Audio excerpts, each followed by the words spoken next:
The Sierra Nevada mountains had no patience for weakness. They stood proud and indifferent to human suffering, their snow-capped peaks cutting into the California sky like ancient teeth. In the winter of 1864, when the rest of America tore itself apart in civil war, the mountains simply continued their silent vigil, unchanged by the bloodshed in the valleys below. Silas Thorne knew this indifference well. He had come to respect it, even embrace it. The mountains didn't judge. They didn't lie. They simply were. The crack of his rifle echoed across the ravine, sharp against the winter silence. 50 yards ahead, a man stumbled and fell face first into the snow. Blood bloomed across the white powder, a vibrant crimson against pristine white. Silas approached with measured steps, rifle still raised. His breath clouded before him in the frigid air.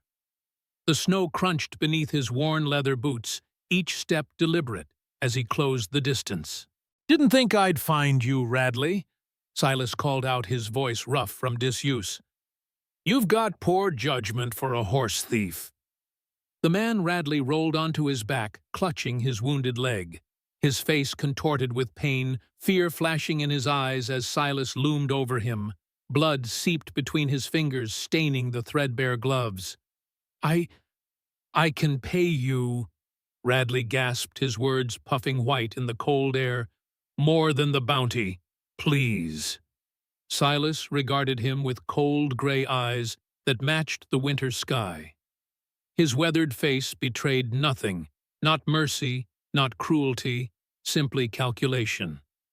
A heavy beard streaked with premature gray covered his jaw. At 38, Silas looked a decade older, the years having carved deep lines into his face like a river cutting through stone.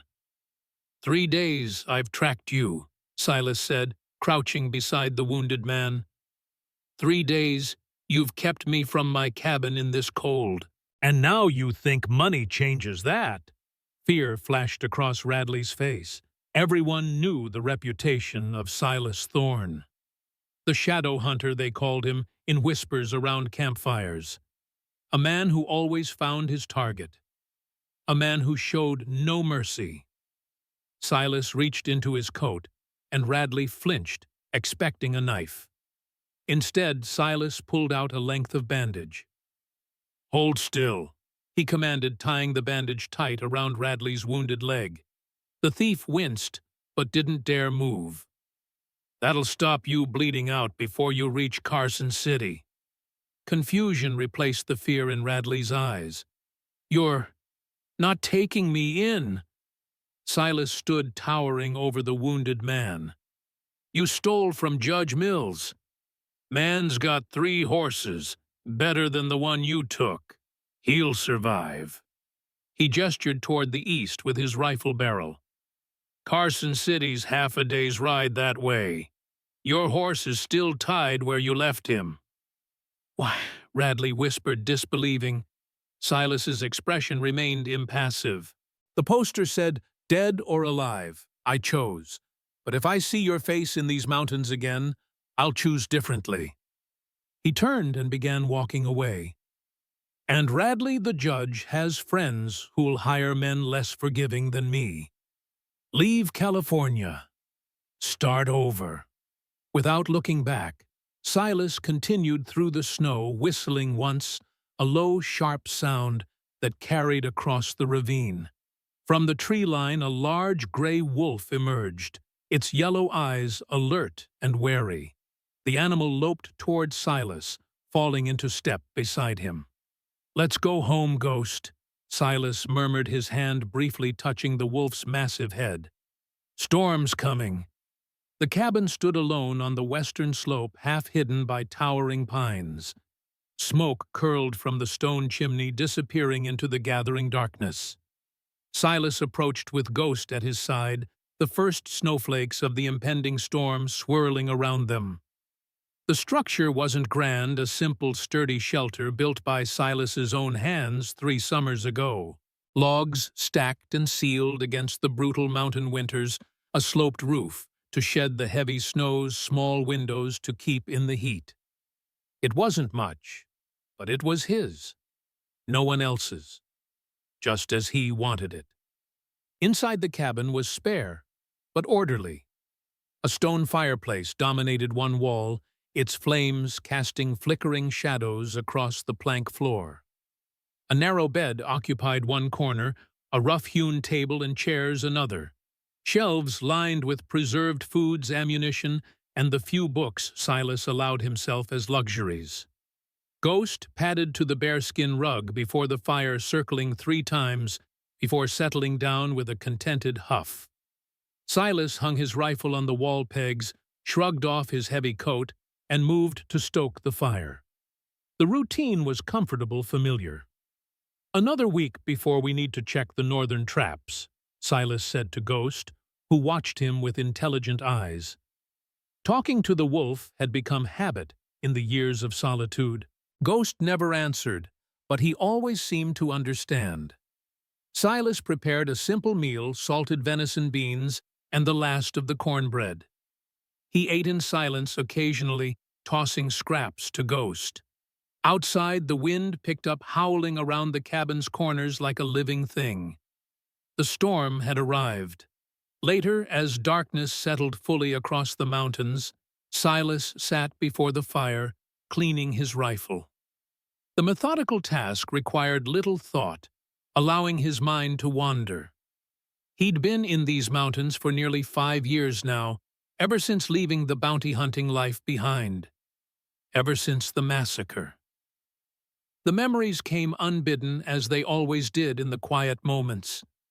The farmhouse in flames, the screams, Mason Walsh laughing as he rode away, leaving Silas to face what they'd done, what he'd been part of. Ghost's sudden growl yanked Silas from his dark reverie. The wolf was on his feet, ears flat against his head, yellow eyes fixed on the cabin door. "What is it, boy?" Silas set aside the rifle, reaching instead for his Colt revolver. The knock, when it came, was faint, almost lost in the howling wind. 3 desperate strikes against the wooden door, then silence. Silas frowned. No one came to his cabin. No one knew where to find it, or him. That was by design. Ghost continued to growl, but the sound changed, less threatening, more uncertain. Silas moved cautiously toward the door, pistol ready. "Who's there?" he called, voice hard with suspicion. For a moment, only the storm answered. Then a woman's voice, thin and desperate. "Please, help us!" Silas hesitated, his hand on the door latch. Years of solitude had been his choice, his protection against the darkness he'd once been part of. Opening this door meant inviting the world back in something he'd sworn never to do. Ghost whined, moving to stand beside Silas, no longer growling, but alert. With a muttered curse, Silas unlatched the door and pulled it open. A crack, pistol still raised. The wind immediately forced it wider, carrying snowflakes and bitter cold into the cabin. In that opening stood a woman, her dark hair whipping around her face in the storm. Her clothes, once fine, but now torn and dirty, offered little protection against the elements. Blood stained her sleeve, and her eyes held the wild look of someone hunted. Behind her stood 2 children, a boy of about 10 and a girl no older than 7, both shivering violently in the cold. The boy had his arm protectively around his sister, his young face set in determination despite his obvious fear. "Please," the woman repeated, swaying slightly where she stood. "They'll find us by morning. Will you protect us?" Silas's instinct was to refuse to close the door and return to his solitude. These people brought trouble. He could smell it on them like smoke. Their problems weren't his. He'd left that life behind. But before he could speak, Ghost pushed past him, approaching the small girl. The child shrank back, at first terror in her eyes, at the sight of the massive wolf. Then, remarkably, Ghost lowered his head and whined softly, a sound Silas had never heard him make for any human besides himself. The little girl, despite her fear and the cold, reached out a trembling hand. Ghost moved forward, allowing her small fingers to touch his fur. "Rebecca, no!" the woman gasped, trying to pull the child back. Silas stared in disbelief. In 5 years, Ghost had never approached a stranger without hostility. Never. The storm howled louder, bringing Silas back to the moment. In the distance, carried on the wind, came another sound, faint but unmistakable. Hoofbeats. "Get inside," Silas said gruffly, stepping back from the door. "Now." Eleanor Walsh stumbled into the warmth of the cabin, pulling her children with her. The sudden heat made her cheeks sting after the biting cold outside. She watched warily as the bearded stranger closed the door behind them, sliding a heavy wooden bar across it. The man, tall and broad-shouldered with hard eyes that missed nothing, kept his pistol in hand, though he'd lowered it to his side. His expression remained guarded, suspicious. "Sit," he ordered, gesturing toward the chairs by the fire. "The children first." Eleanor guided Daniel and Rebecca to the chairs, her hands shaking as she helped them remove their wet coats. Rebecca couldn't stop staring at the wolf, who had settled back on the rug, but kept his yellow eyes fixed on the newcomers.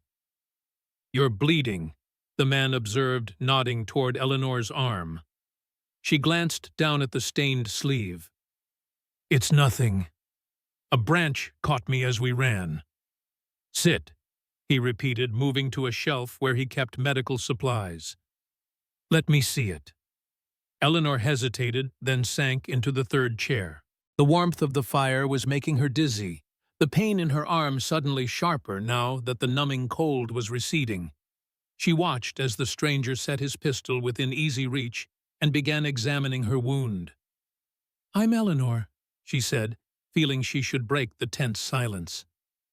"These are my children, Daniel and Rebecca. Thank you for taking us in."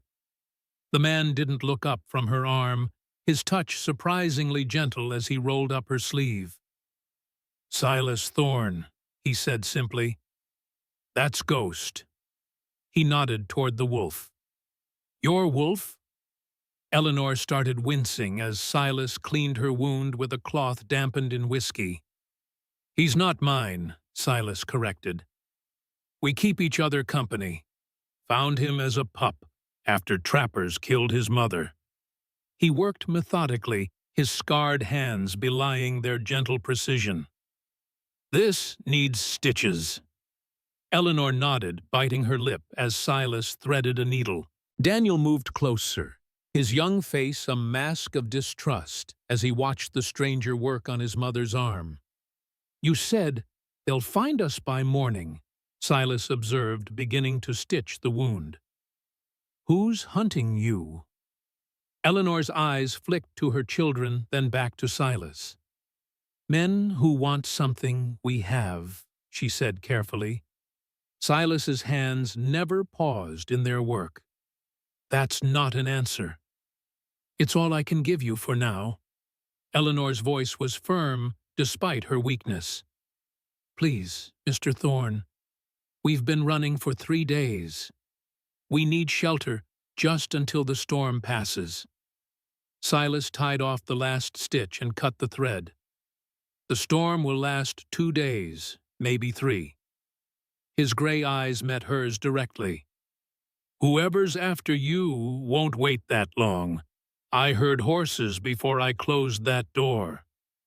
Fear flashed across Eleanor's face.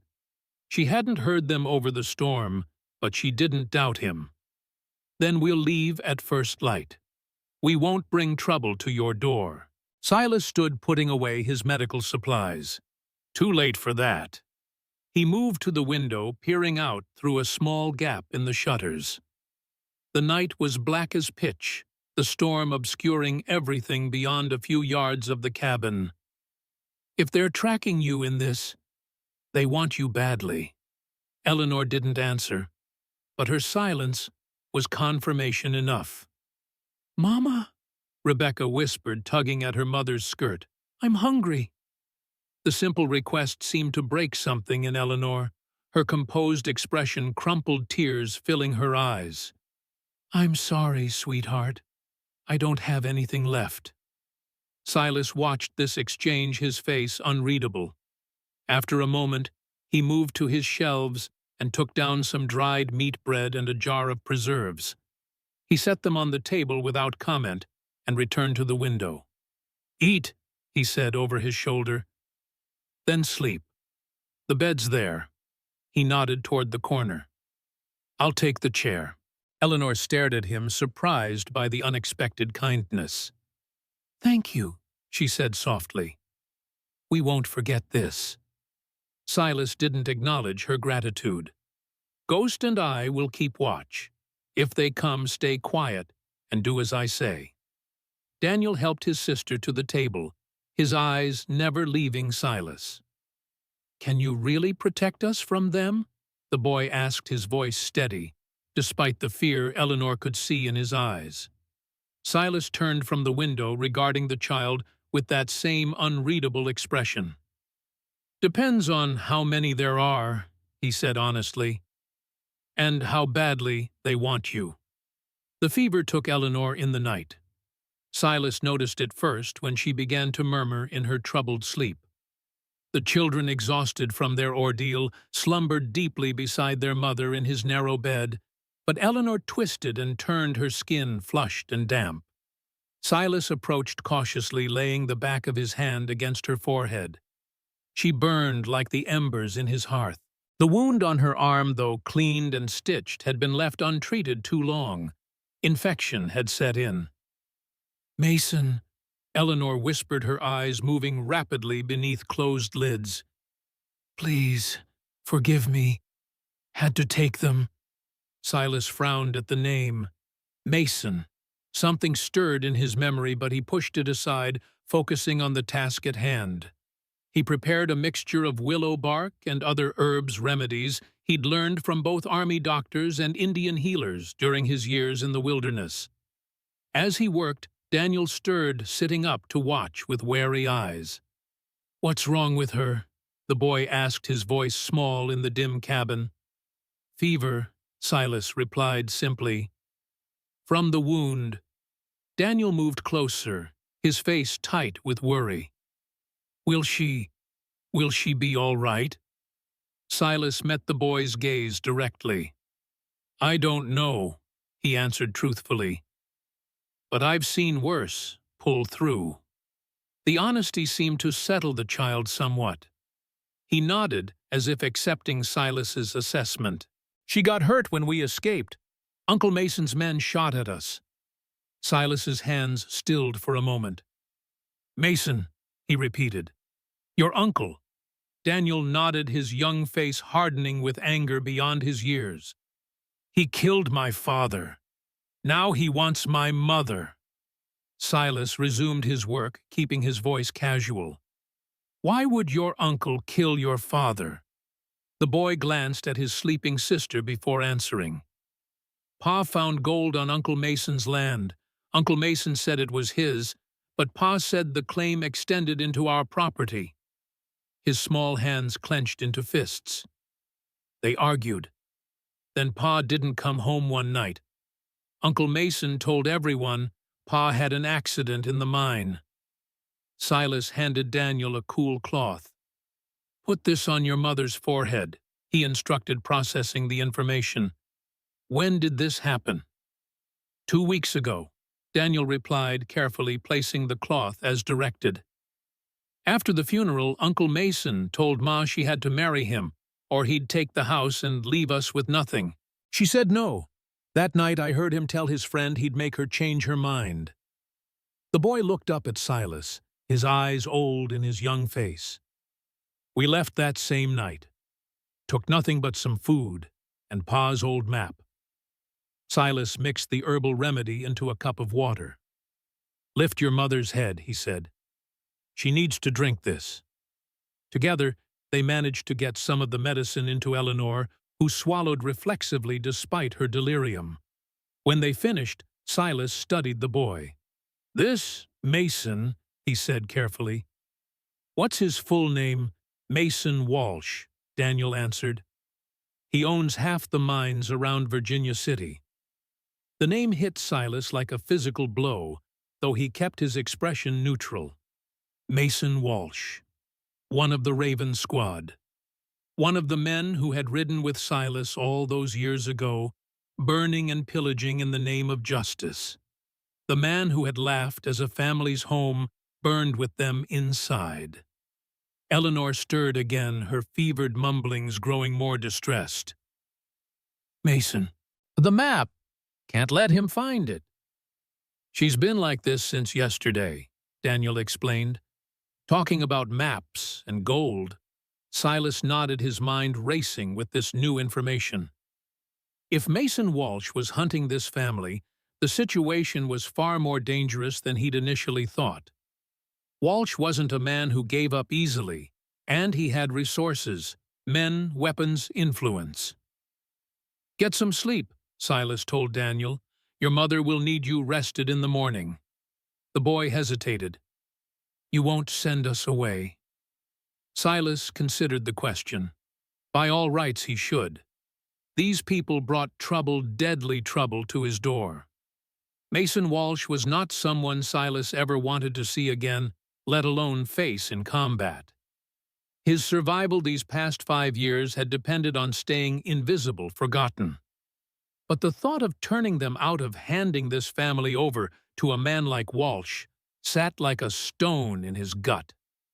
He knew what Walsh was capable of, what Silas himself had once been capable of. "No," he said finally. "I won't send you away." Relief washed over Daniel's face. He returned to the bed, curling protectively beside his sister. Within minutes, his breathing deepened into sleep. Silas settled back in his chair, Ghost at his feet. The wolf sensed his unease, yellow eyes watching him intently. "Mason Walsh," Silas whispered the name, bitter on his tongue.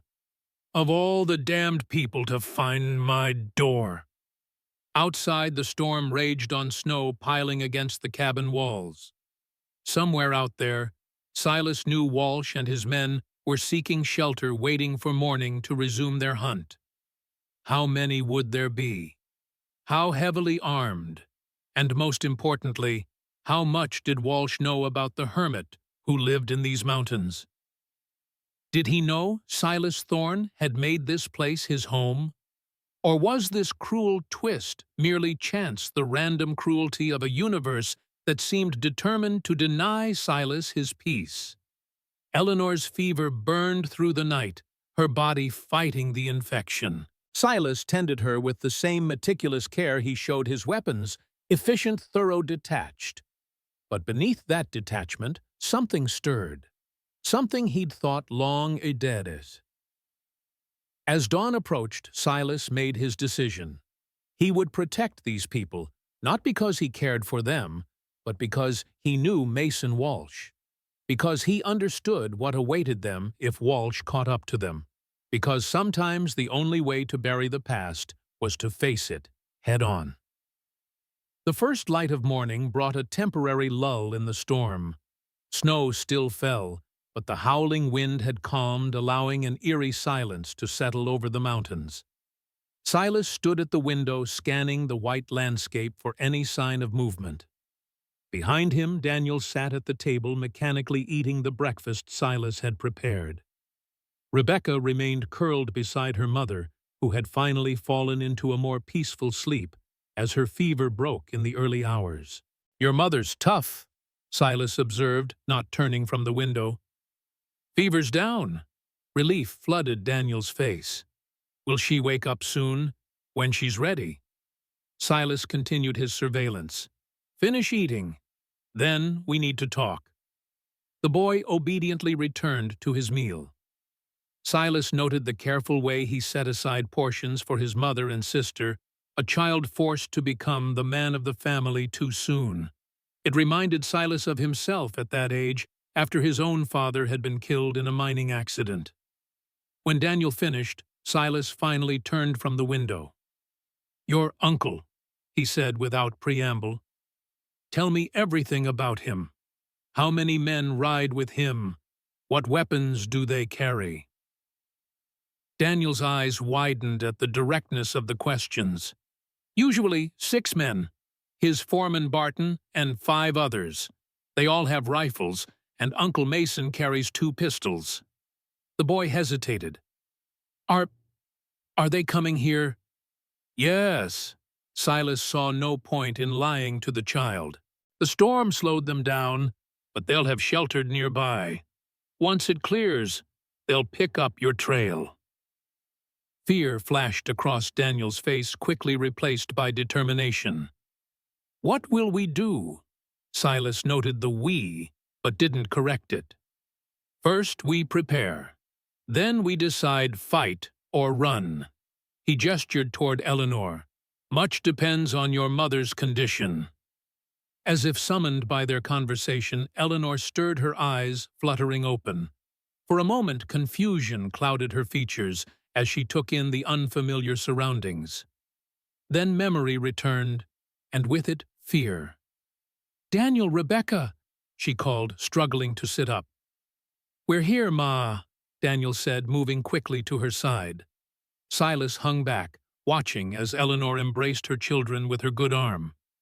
Relief softened her features momentarily before pain from her wound made her wince. "The fever broke," Silas informed her.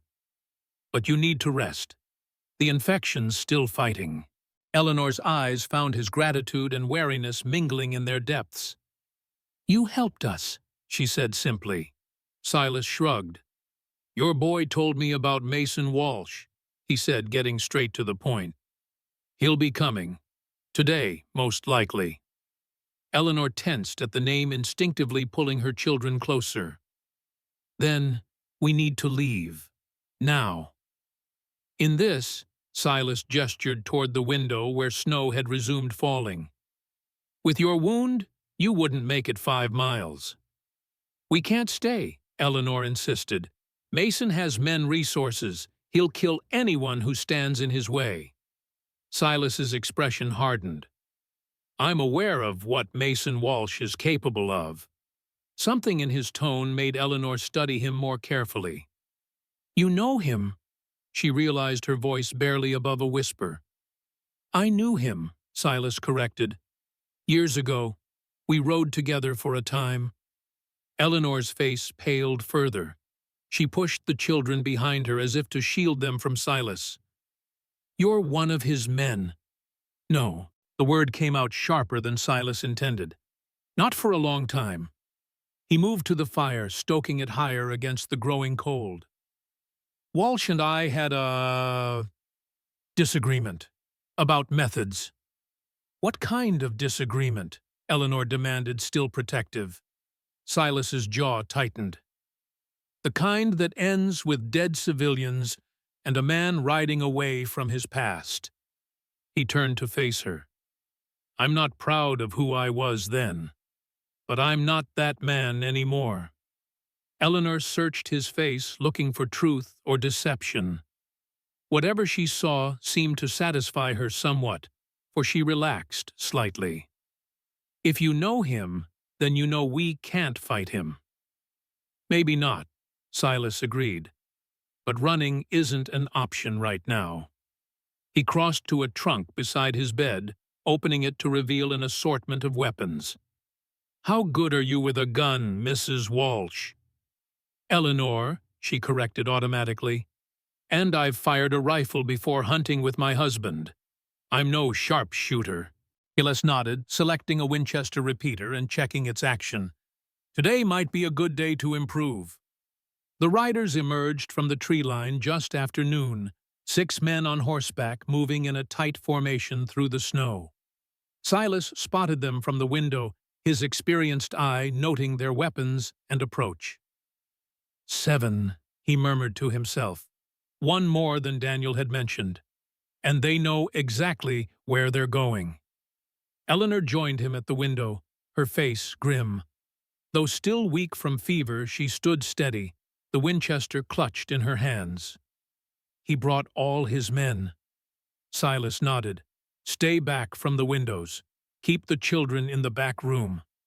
He had cleared a small storage space earlier, creating a hiding place for Daniel and Rebecca if things went badly. Eleanor hesitated. Mr. Thorne, Silas, you don't have to do this. We can try to slip away. Too late for that, Silas replied, checking his Colt one final time. They've seen smoke from the chimney. They know someone's here. He glanced at her. Besides, your tracks led straight to my door. Walsh knows you're here, or at least suspects it. Fear and guilt warred in Eleanor's eyes. I'm sorry we brought this to you. Silas didn't acknowledge the apology. When the shooting starts, keep your head down. Ghost will guard the children. The wolf, as if understanding, moved to the back room where Daniel and Rebecca waited. The riders approached slowly, spreading out to surround the cabin.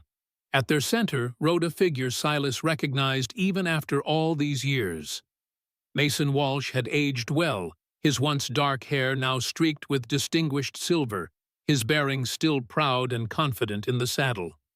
He wore a fine coat despite the harsh conditions, and even at this distance Silas could make out the gleam of twin pistols at his waist.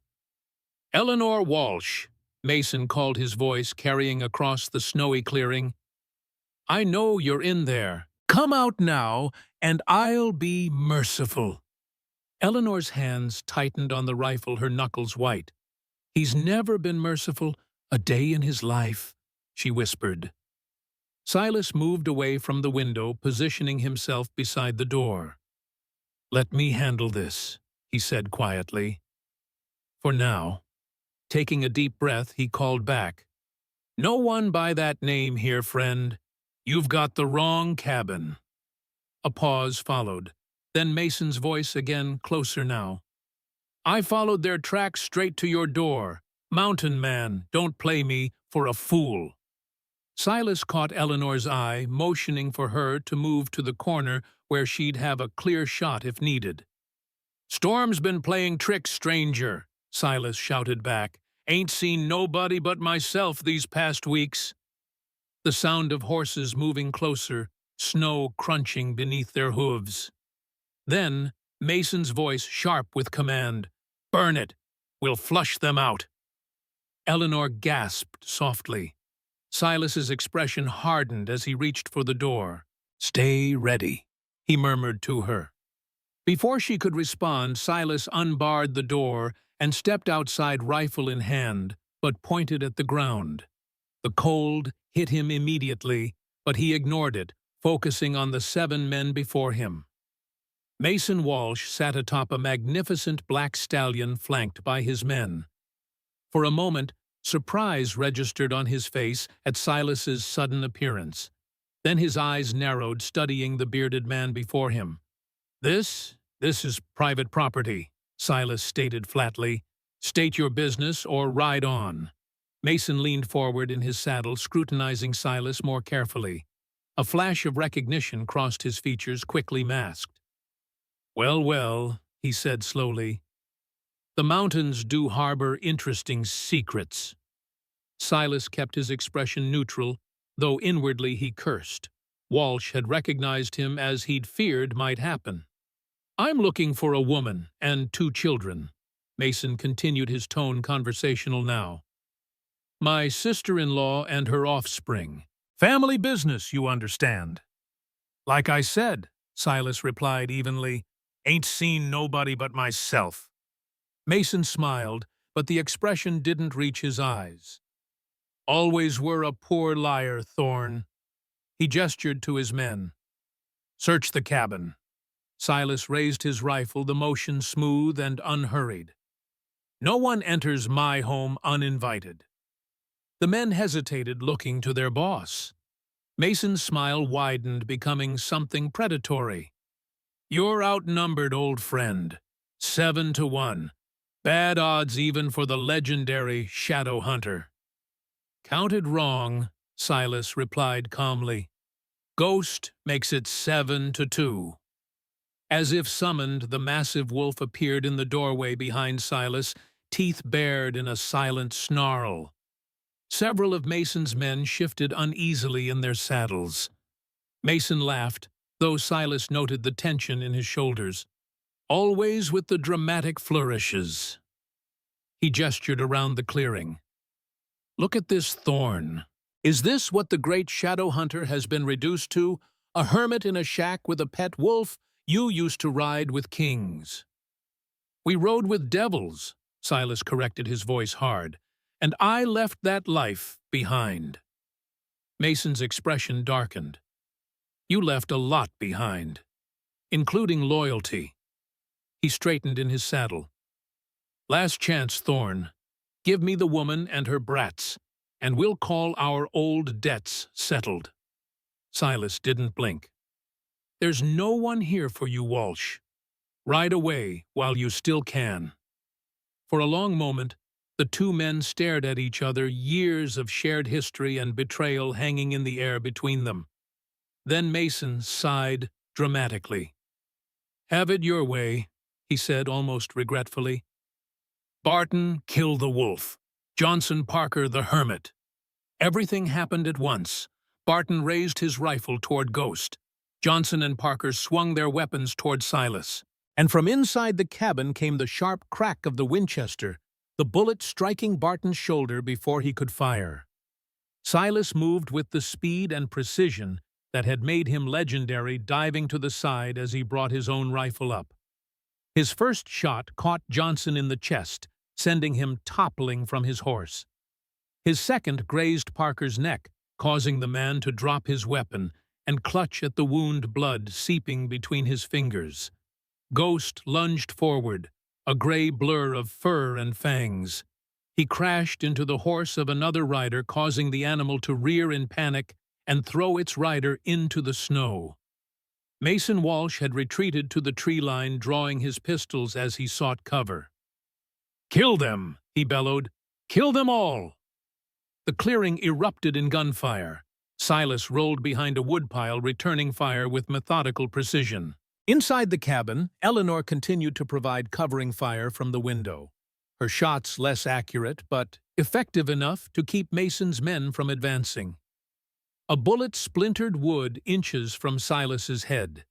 He shifted position, taking aim at the shooter, a bearded man trying to circle around the cabin's side. Silas's bullet caught him in the thigh, dropping him to the ground. Ghost had another rider pinned in the snow, the man's screams cutting through the gunfire until they suddenly stopped. The wolf raised his bloodied muzzle, seeking his next target. "Fall back!" Mason shouted from the trees. "Regroup!" The remaining men began retreating, dragging their wounded with them. Silas held his position, watching as they disappeared into the forest. Only Mason remained visible, his face contorted with rage. "This isn't over, Thorn," he called. "Not by a long shot." Silas didn't respond, maintaining his cover until Mason too disappeared among the trees.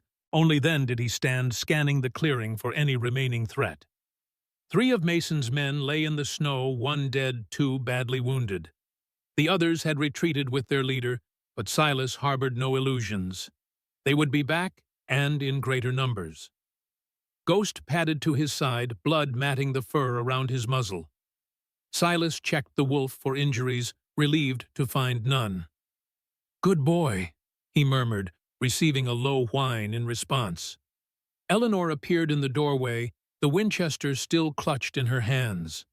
Her face was pale but determined, her eyes scanning the trees where Mason had disappeared. "It's not over," she said quietly. Silas nodded, his expression grim. "No," he agreed. "It's only just begun." The wounded men yielded little information. One died before Silas could question him. The other, despite his pain, remained defiantly loyal to Mason Walsh. Silas bound the man's wounds enough to prevent immediate death, then tied him securely in the storage shed behind the cabin. Inside, Eleanor tended to the children. The gunfight had terrified Rebecca, who clung to her mother, face buried against Eleanor's skirt. Daniel, however, watched everything with intense, solemn eyes, absorbing every detail of what had transpired. "You fought well," Silas told Eleanor as he cleaned his rifle.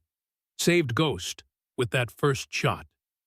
Eleanor looked up, surprise flickering across her features at the unexpected praise. "I used to hunt with Henry, my husband, before—" She trailed off, her gaze dropping to Rebecca's head. Silas noted the hesitation, but didn't press. Instead, he laid out their situation plainly. "Walsh lost 3 men. He'll be back with more."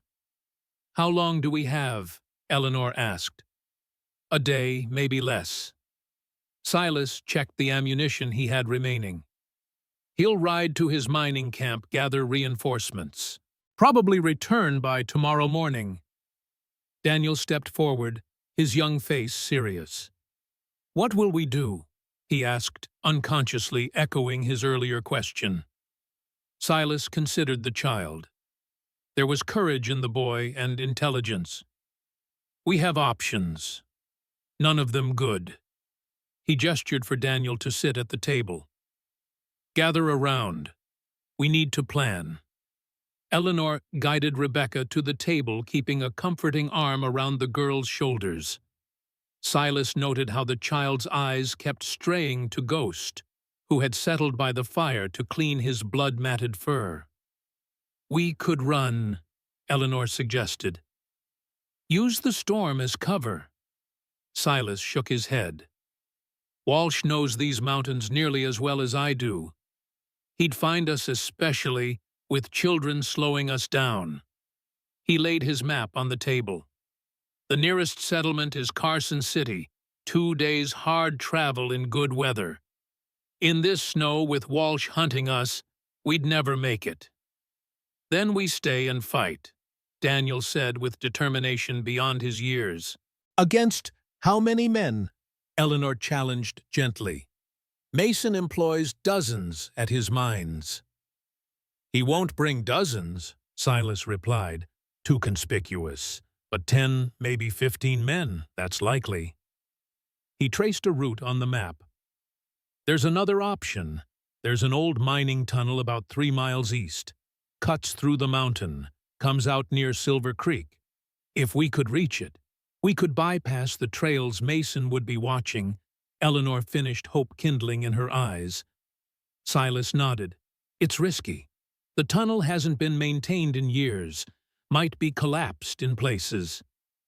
"Is it our best chance?" Eleanor asked directly. Silas met her gaze. "Honestly, I don't know. But it's a chance." A contemplative silence fell over the table, broken only by the crackling of the fire and Ghost's occasional movements. Silas watched Eleanor's face as she weighed their options, noting the intelligence in her eyes, the careful consideration she gave his words. "What is it Mason wants?" Silas asked finally. "Your boy mentioned gold, a map. What exactly are we dealing with here?" Eleanor tensed visibly. She glanced at her children, then back to Silas. "Daniel, take your sister to check on Ghost," she said quietly. The boy seemed about to protest, but something in his mother's expression stopped him. He nodded, taking Rebecca's hand and leading her toward the wolf, who accepted the children's approach with unusual tolerance. When they were out of earshot, Eleanor leaned closer to Silas. "My husband found a new vein in the old Silverback mine," she explained in a low voice. "It's on land that borders both Mason's property and ours. By law, whoever discovers it can claim it." "And your husband found it first," Silas surmised. Eleanor nodded. Henry was ecstatic. "It wasn't just gold, there's silver too, and something else. Mercury, I think he called it. Enough to make us wealthy beyond imagination." Her expression darkened. "He made the mistake of telling Mason before filing the official claim. That night, Henry went back to mark the exact location. He never returned." "Walsh killed him," Silas said. It wasn't a question. I'm certain of it, though he called it an accident. A cave-in. Eleanor's hands clenched into fists on the table. The problem for Mason is that Henry had already drawn a map of the location. He gave it to me for safekeeping. Silas's eyebrows rose. And you have this map? Eleanor's eyes darted to where Rebecca played with Ghost. I do. It's secure. The careful phrasing caught Silas's attention. Secure how? Eleanor hesitated. It's best you don't know, she said finally. For everyone's safety. Silas didn't press the issue, though his curiosity was piqued. Instead, he returned to the practical matters at hand. Walsh won't stop coming, not with that kind of wealth at stake. I know, Eleanor whispered. That's why we need to reach Carson City. The mining commissioner there is an honest man. If I can file the claim in Henry's name... Walsh loses everything, Silas finished. No wonder he's hunting you so hard. Eleanor nodded her eyes, reflecting the firelight. Now, you understand why I can't let him catch us. It's not just our lives at stake, it's justice for Henry. Silas studied her, seeing beyond the exhaustion and fear to the steel beneath. Eleanor Walsh was not simply running from danger.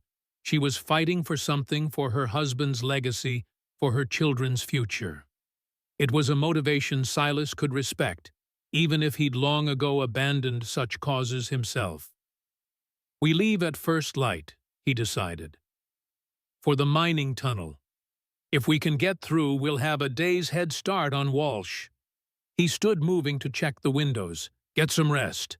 Tomorrow will test us all. As Eleanor rejoined her children, Silas watched the small family from across the cabin. Something stirred within him, an emotion he couldn't quite name, or perhaps refused to acknowledge. For years he'd lived with only Ghost for company, convincing himself that solitude was his penance for past sins. Now these strangers had brought the past rushing back, along with dangers he'd thought left behind. Yet, beneath the practicality of his decision to help them, Silas recognized a truth he'd been avoiding. Some part of him welcomed this chance at redemption. Not that he'd ever admit it, least of all to himself. Outside, the storm resumed its fury, howling around the cabin like a living thing. In the darkness beyond the windows, Silas knew Mason Walsh plotted his return. The man Silas had once ridden with, once trusted, once betrayed. Tomorrow would bring reckoning, one way or another. The night passed in uneasy stillness. Silas took the first watch, standing guard by the window, while Eleanor and the children slept. Ghost patrolled the cabin's perimeter, disappearing into the darkness, only to return hours later, silent as a shadow.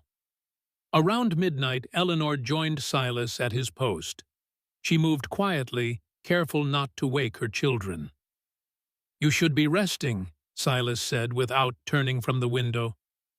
"Your wound needs time to heal." "I've rested enough," Eleanor replied, her voice low. "And I doubt I could sleep more anyway." Silas glanced at her then. In the dim light of the dying fire, her face seemed carved from stone, beautiful still, but hardened by grief and determination. The woman who had arrived desperate at his door just a day earlier had transformed, or perhaps simply revealed, her true nature. "Your children are strong," Silas observed. "The boy especially has his father's look about him." A small smile touched Eleanor's lips. "Henry always said Daniel had my stubbornness, not his." The smile faded quickly. "But yes, they're strong. They've had to be." It had settled between them, not uncomfortable but weighted with unspoken questions. Finally, Eleanor broke it. "You knew Mason well," she said. "You rode with him." Silas tensed slightly. "A lifetime ago." "What were you?" she pressed. Lawmen, bounty hunters. Something in between, Silas replied after a moment. We called ourselves the Raven Squad. 7 men, all ex-military from the Mexican War. Started out hunting fugitives, for the government deserters mostly, then outlaws with bounties. His jaw tightened. Over time, the lines blurred. Walsh had a talent for finding profitable targets, whether they truly deserved hunting or not. Eleanor studied his profile in the darkness. And you went along with it. It wasn't a question, but Silas answered anyway. I did, longer than I should have. His eyes remained fixed on the snowy landscape outside. Until Willow Creek. What happened at Willow Creek? Eleanor asked quietly. Silas was silent for so long that Eleanor thought he wouldn't answer. When he finally spoke, his voice was distant, as if the words came from somewhere deep inside him. A family. Homesteaders. Walsh said they were harboring a fugitive, a man with $1,000 bounty on his head. Silas's hands tightened on his rifle. We surrounded their cabin at dawn. The man wasn't there. Never had been. But Walsh, he decided we shouldn't leave empty-handed. Eleanor's breath caught. What did he do? He said they were lying, hiding the fugitive, ordered us to burn them out. Silas's voice grew colder. I refused. Said we should leave. Walsh didn't like that. He set the fire himself. Eleanor guessed horror in her voice. Silas nodded once, the motion barely perceptible. I tried to stop him. Too late. The family father, mother, 3 children, they never came out.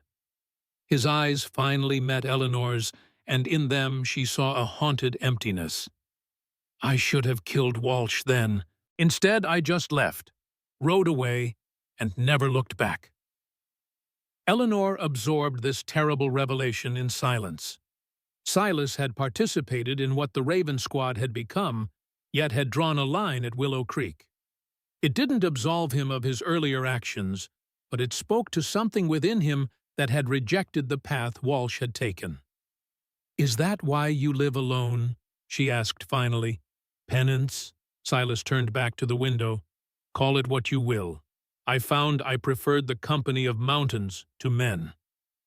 And the wolf? A ghost of a smile touched Silas's lips.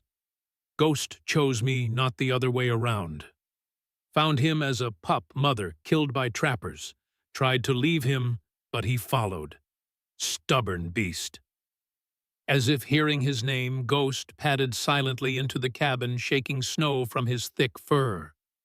He approached Eleanor without his usual wariness, allowing her to brush snow from his head.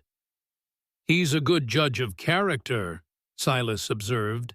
Eleanor's fingers stilled in Ghost's fur. Is he? Then what does that say about you, Mr. Thorne? The question hung in the air between them, neither accusation nor absolution.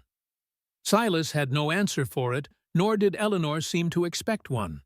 Instead, they settled into silence again, watching the snow fall in the darkness outside, each lost in their own thoughts. After a time, Eleanor spoke again, her voice barely above a whisper. Thank you for helping us. You didn't have to. Silas didn't acknowledge the gratitude directly. Get some rest, he said instead. Dawn comes early, and we have a hard journey ahead. Eleanor nodded, returning to the bed where her children slept. Silas remained at his post, Ghost settling at his feet. The night stretched long before them, filled with shadows of the past and uncertainty about what morning would bring. In the deepest part of night, as the storm finally began to abate, Silas allowed himself a moment of honesty. He was helping the Walsh family, not merely out of opposition to Mason, nor solely from a sense of justice. Something about Eleanor's courage, Daniel's determination, Rebecca's innocence, they had awakened something he'd thought long dead within him, a sense of purpose, of connection, of humanity. Dawn was still hours away, but already Silas knew his life had irrevocably changed the moment Eleanor Walsh had knocked on his door. Whether that change would lead to redemption or ruin remained to be seen. Either way, there would be no returning to the solitude he had built around himself like armor. For better or worse, Silas Thorne had rejoined the world of men, and somewhere in the darkness, Mason Walsh was coming for them all. Dawn broke reluctantly over the Sierra Nevada, pale light seeping through clouds still heavy with snow. The storm had passed, leaving behind a transformed landscape. Pristine white stretching in all directions, trees bowed under the weight of fresh powder, the world muffled in winter's embrace. Silas stood at the cabin door, surveying the clearing. No tracks marred the snow yet. They had a head start, however brief. He turned back inside where Eleanor was helping the children prepare for the journey ahead. "We need to move quickly," Silas said, gathering his provisions. "The tunnel's 3 miles east. Rough terrain, especially with this much snow." Eleanor nodded, tightening the laces on Rebecca's boots. The little girl sat quietly, unusually subdued after the previous day's violence. Daniel, by contrast, was alert and eager, checking and rechecking the small pack Silas had given him to carry. "What about him?" Eleanor asked, nodding toward the shed where their prisoner was secured. "I'll deal with him before we leave," Silas replied. His tone left no room for questions, though Eleanor's expression suggested she understood his meaning. To Silas's surprise, she made no objection. The Eleanor who had arrived at his door 2 nights ago might have. The woman before him now had hardened priorities, shifting to survival above all else. Ghost paced by the door, sensing the imminent departure. The wolf seemed particularly attuned to Rebecca, returning to check on her periodically, as if ensuring the smallest member of their group was prepared. Silas finished packing his own supplies: ammunition, food, medical supplies, a coil of rope. He distributed additional weapons: a pistol for Eleanor, a hunting knife for Daniel. The boy accepted it solemnly, testing its weight in his hand. "Remember what I showed you," Silas told him. "Blade away from you. Firm grip." Daniel nodded carefully, tucking the knife into his belt as Silas had demonstrated. "Are we ready?" Eleanor asked, helping Rebecca into a coat that had once been Silas's, far too large, but cut down hastily with a few quick stitches to fit the child. Silas surveyed them one last time. A widow, 2 children, and a hermit, with a wolf, an unlikely group to evade Mason Walsh and his men. But they had advantages: Silas's knowledge of the terrain, Eleanor's unexpected resolve, and the element of surprise. Walsh wouldn't expect them to leave the relative safety of the cabin, especially not toward the treacherous eastern slopes. "Stay here," Silas instructed, heading for the door. "I'll check our path, then deal with our guest." Outside, the cold bit at his exposed skin. Silas circled the cabin, studying the snow-covered landscape with experienced eyes. To the west lay the most direct route to Carson City, but also the path Walsh would most expect them to take. To the north and south, steep ridges made travel difficult, especially with children.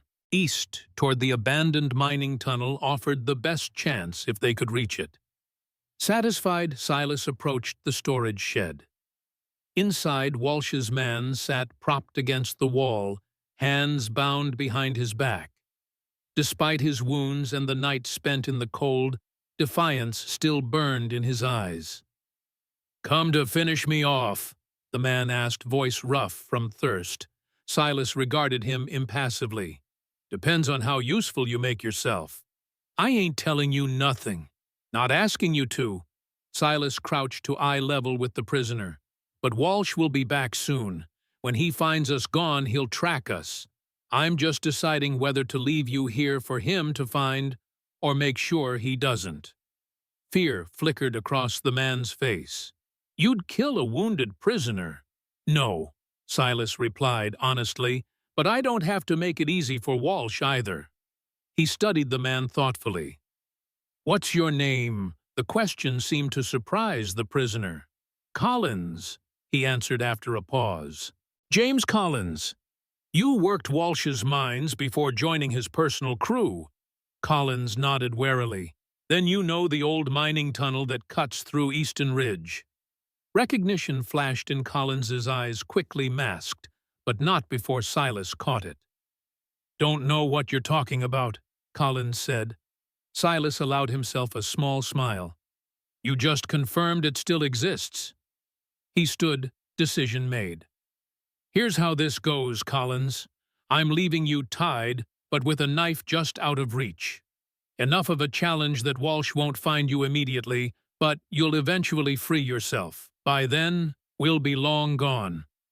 Relief and suspicion warred in Collins's expression. "Why not just kill me?" Silas removed a knife from his belt, placing it on the ground just beyond the prisoner's reach. "Because I'm not Mason Walsh," he said simply, "and I don't kill men who are already beaten." Without another word, Silas left the shed, securing the door behind him. It wasn't mercy, he told himself, merely practicality. A dead man would tell Walsh nothing. A grateful freed prisoner might hesitate, might lie about which direction they'd gone. It wasn't much of an advantage, but Silas would take whatever edge he could get.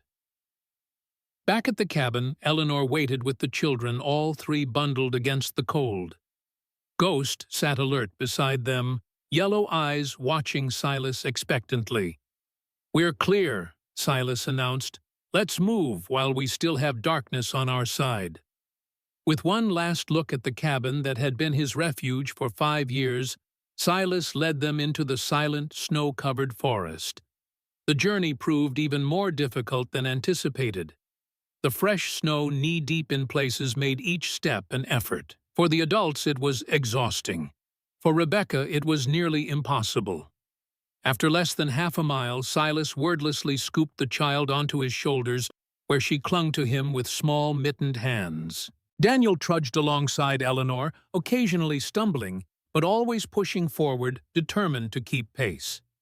The boy's resilience impressed Silas. He complained not once, despite the obvious difficulty of their trek. Ghost ranged ahead, and behind, sometimes disappearing into the trees, only to reappear minutes later, as if checking their surroundings for danger. The wolf's behavior reassured Silas. Ghost's instincts were sharper than any man's when it came to approaching threats. They traveled in silence for the most part, saving their breath for the arduous journey. The forest was eerily quiet, the snow dampening all sound except the crunch of their footsteps and the occasional distant crack of an overburdened branch surrendering to winter's weight. As the gray dawn strengthened into morning, Silas finally called a brief halt. They sheltered in the lee of a massive boulder out of the wind that had begun to pick up. Eleanor sank gratefully onto a fallen log, pulling Daniel against her for warmth. Silas gently lowered Rebecca to sit beside them. "How much farther?" Eleanor asked, her breath clouding in the cold air. "Another 2 miles, Silas replied, uncorking his canteen. "Terrain gets steeper soon. We'll need to rest while we can." He passed the water to Daniel first, then Rebecca, and finally Eleanor. "What if Mason finds the cabin empty before we reach the tunnel?" Daniel asked the question, direct and practical. Silas met the boy's gaze. "He will. No avoiding that. But tracking us through fresh snow takes time, even for experienced men." He nodded toward Ghost, who had settled nearby, alert and watchful. "And we have an advantage they don't." As if on cue, Ghost's ears pricked forward, his head turning sharply toward the way they had come. A low growl rumbled in the wolf's throat. Silas was on his feet instantly, rifle in hand. "Move," he ordered quietly. "Now." They abandoned their brief rest without question, plunging back into the forest. Silas led them on a slightly different path, angling northeast, rather than directly east, using the trees for cover. "Did he hear something?" Eleanor whispered, hurrying alongside Silas with Rebecca once again on his shoulders. Silas nodded grimly. "Ghost's senses are keener than ours. If he's alerting someone's on our trail." His mind raced through possibilities. Had Walsh returned to the cabin earlier than expected? Had Collins somehow escaped and alerted him? Or was it something else entirely? Another hunter, perhaps? Or even a mountain lion? Whatever the threat, they couldn't afford to be found. Not here in the open forest, with nowhere to make a stand. They pushed harder, the pace grueling but necessary. Rebecca clung silently to Silas, her small body tense against his neck. Daniel stumbled more frequently now, but refused assistance, his young face set in determination. Eleanor moved with surprising stamina, despite her recent fever, though Silas noted how she favored her injured arm. Ghost continued to range ahead and behind, but his demeanor had changed more cautious now, staying closer to the group, frequently looking back the way they had come. By mid-morning, they had reached the beginning of the eastern slope. Here the terrain changed dramatically, steeper, rockier, the trees giving way to more exposed areas. Silas pointed to a narrow trail winding up between massive boulders. "The old miner's path," he explained, "follows the ridgeline up, then curves around to where the tunnel entrance is hidden." Eleanor eyed the treacherous-looking path doubtfully. "Is it safe with the children?" "Safer than being caught by Walsh," Silas replied bluntly. He lowered Rebecca to the ground. "The path's too narrow for me to carry her. She'll need to walk. Daniel, you stay between your mother and sister. I'll take the rear." The boy nodded seriously, accepting the responsibility without question. They began the ascent, the going painfully slow. The path, barely visible beneath the snow, wound between jutting rocks and along sheer drops. Eleanor led, holding Rebecca's hand tightly, murmuring constant encouragement to her daughter. Daniel followed, occasionally reaching back to help steady his sister on particularly difficult stretches. Silas brought up the rear rifle ready, constantly scanning their surroundings. Ghost had disappeared again, but Silas wasn't concerned. The wolf knew these mountains as well as he did, and would find them when needed. They had climbed perhaps halfway up the slope when Ghost reappeared, not from behind as Silas expected, but from above, bounding down the path toward them. The wolf's demeanor was agitated, ears flattened against his skull. Silas immediately signaled a halt. "Something's wrong," he said quietly. "Ghost, what is it?" The wolf turned, looking back up the path, then returned to tug at Silas's coat with his teeth, a behavior he had only exhibited once before when leading Silas away from a forest fire. "Is someone up there?" Eleanor asked, her voice barely above a whisper. Silas's mind worked rapidly. If Walsh's men had somehow circled ahead of them, but how could they know about the tunnel unless— "Change of plans," Silas decided. "We need to get off this path." He scanned their surroundings, looking for options. There, he pointed to a narrow crevice between two massive boulders just off the trail. "We can shelter there while I scout ahead." Eleanor shook her head. "We should stay together." "No time to argue," Silas replied. "Ghost is warning us. I trust his instincts." He ushered them toward the crevice. "Stay hidden. If I'm not back in an hour, follow the ridge west. There's another way down near the waterfall." Before Eleanor could protest further, Ghost's ears suddenly pricked forward. The wolf growled not at the path ahead, but at something behind them. Silas spun, rifle raised. At first he saw nothing but the snow-covered slope they had ascended. Then movement caught his eye, figures moving among the trees at the base of the ridge. At least 4 men, possibly more, and they were headed toward the miner's path. "Walsh," Eleanor breathed, having turned to look as well. Silas nodded grimly. "He's tracking us faster than I expected." He made a swift decision. "Change of plans again. We need to reach that tunnel before they catch us on this slope. We'd be sitting ducks here." With renewed urgency, they resumed their climb, moving as quickly as the treacherous path allowed. Ghost led, now seeming to understand the new plan, occasionally stopping to ensure they followed. "What spooked him from above?" Daniel asked as they climbed, the question directed at Silas. "Don't know," Silas admitted, "but we'll find out soon enough." The path curved around a jutting section of the ridge, temporarily hiding them from the view of the men below. Silas used the opportunity to scout ahead, moving quickly up the trail until he could see what had alarmed Ghost. What he found stopped him cold. Ahead, where the tunnel entrance should have been, stood two men, not Walsh's miners, judging by their appearance, but armed nonetheless. They had established what looked like a small camp, with a fire burning despite the danger of the smoke being spotted. Silas retreated quickly, rejoining the others.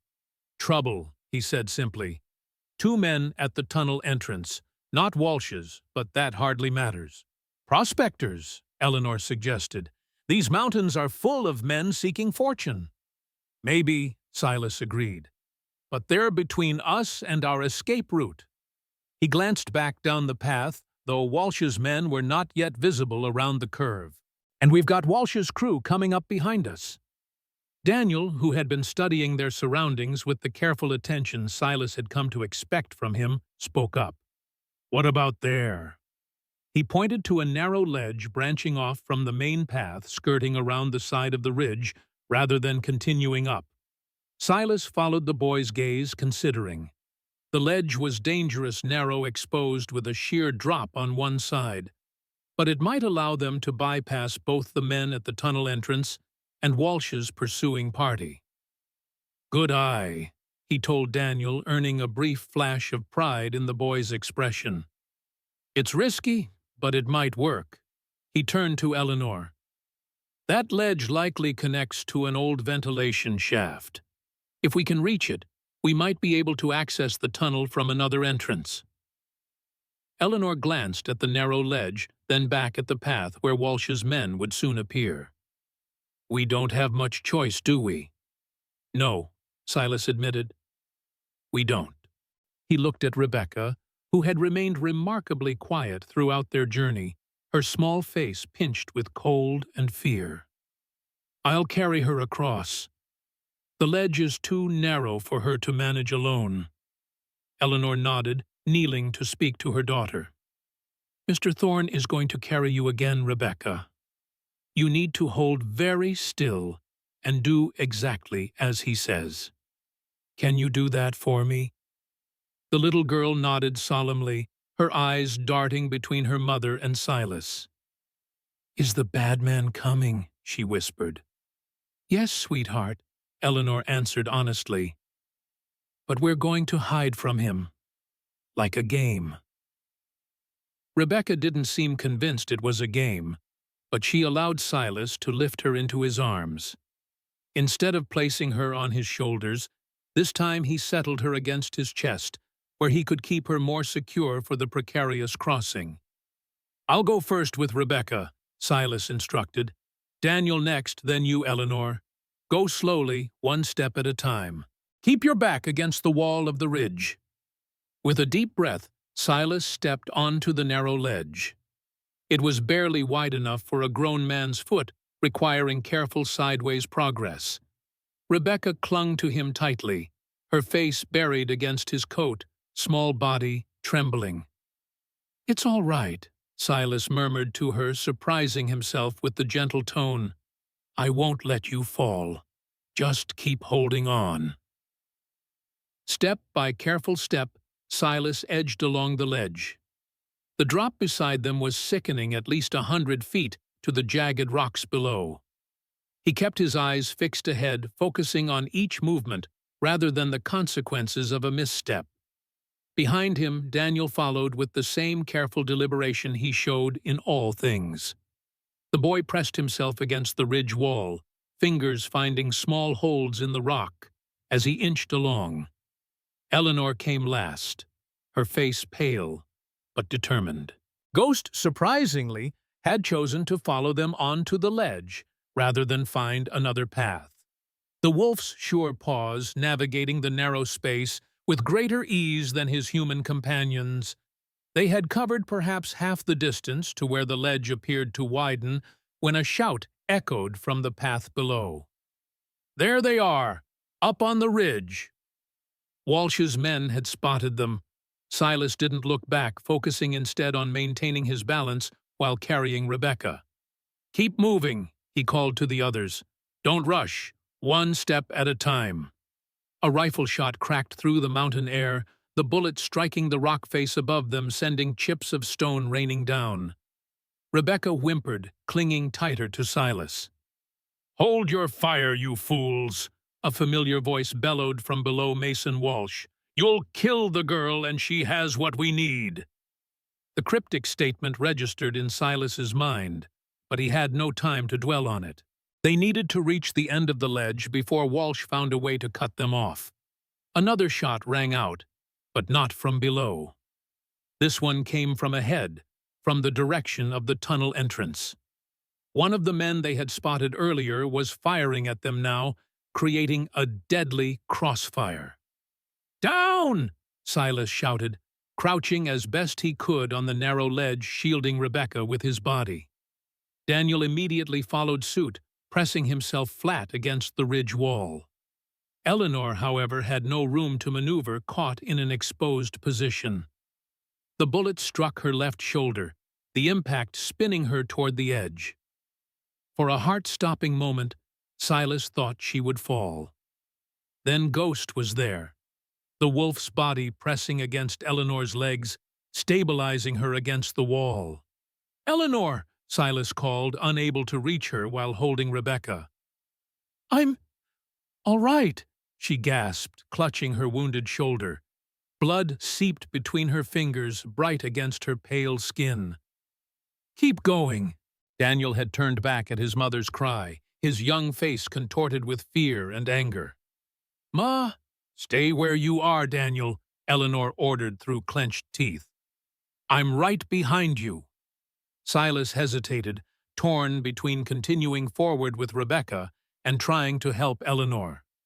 The decision was made for him when more shots rang out from both directions, bullets striking the ridge around them. "Move!" Eleanor shouted. "Get the children to safety!" With no choice, Silas pushed forward faster now, despite the danger of the narrow ledge. Rebecca sobbed quietly against his chest, her small body shaking uncontrollably.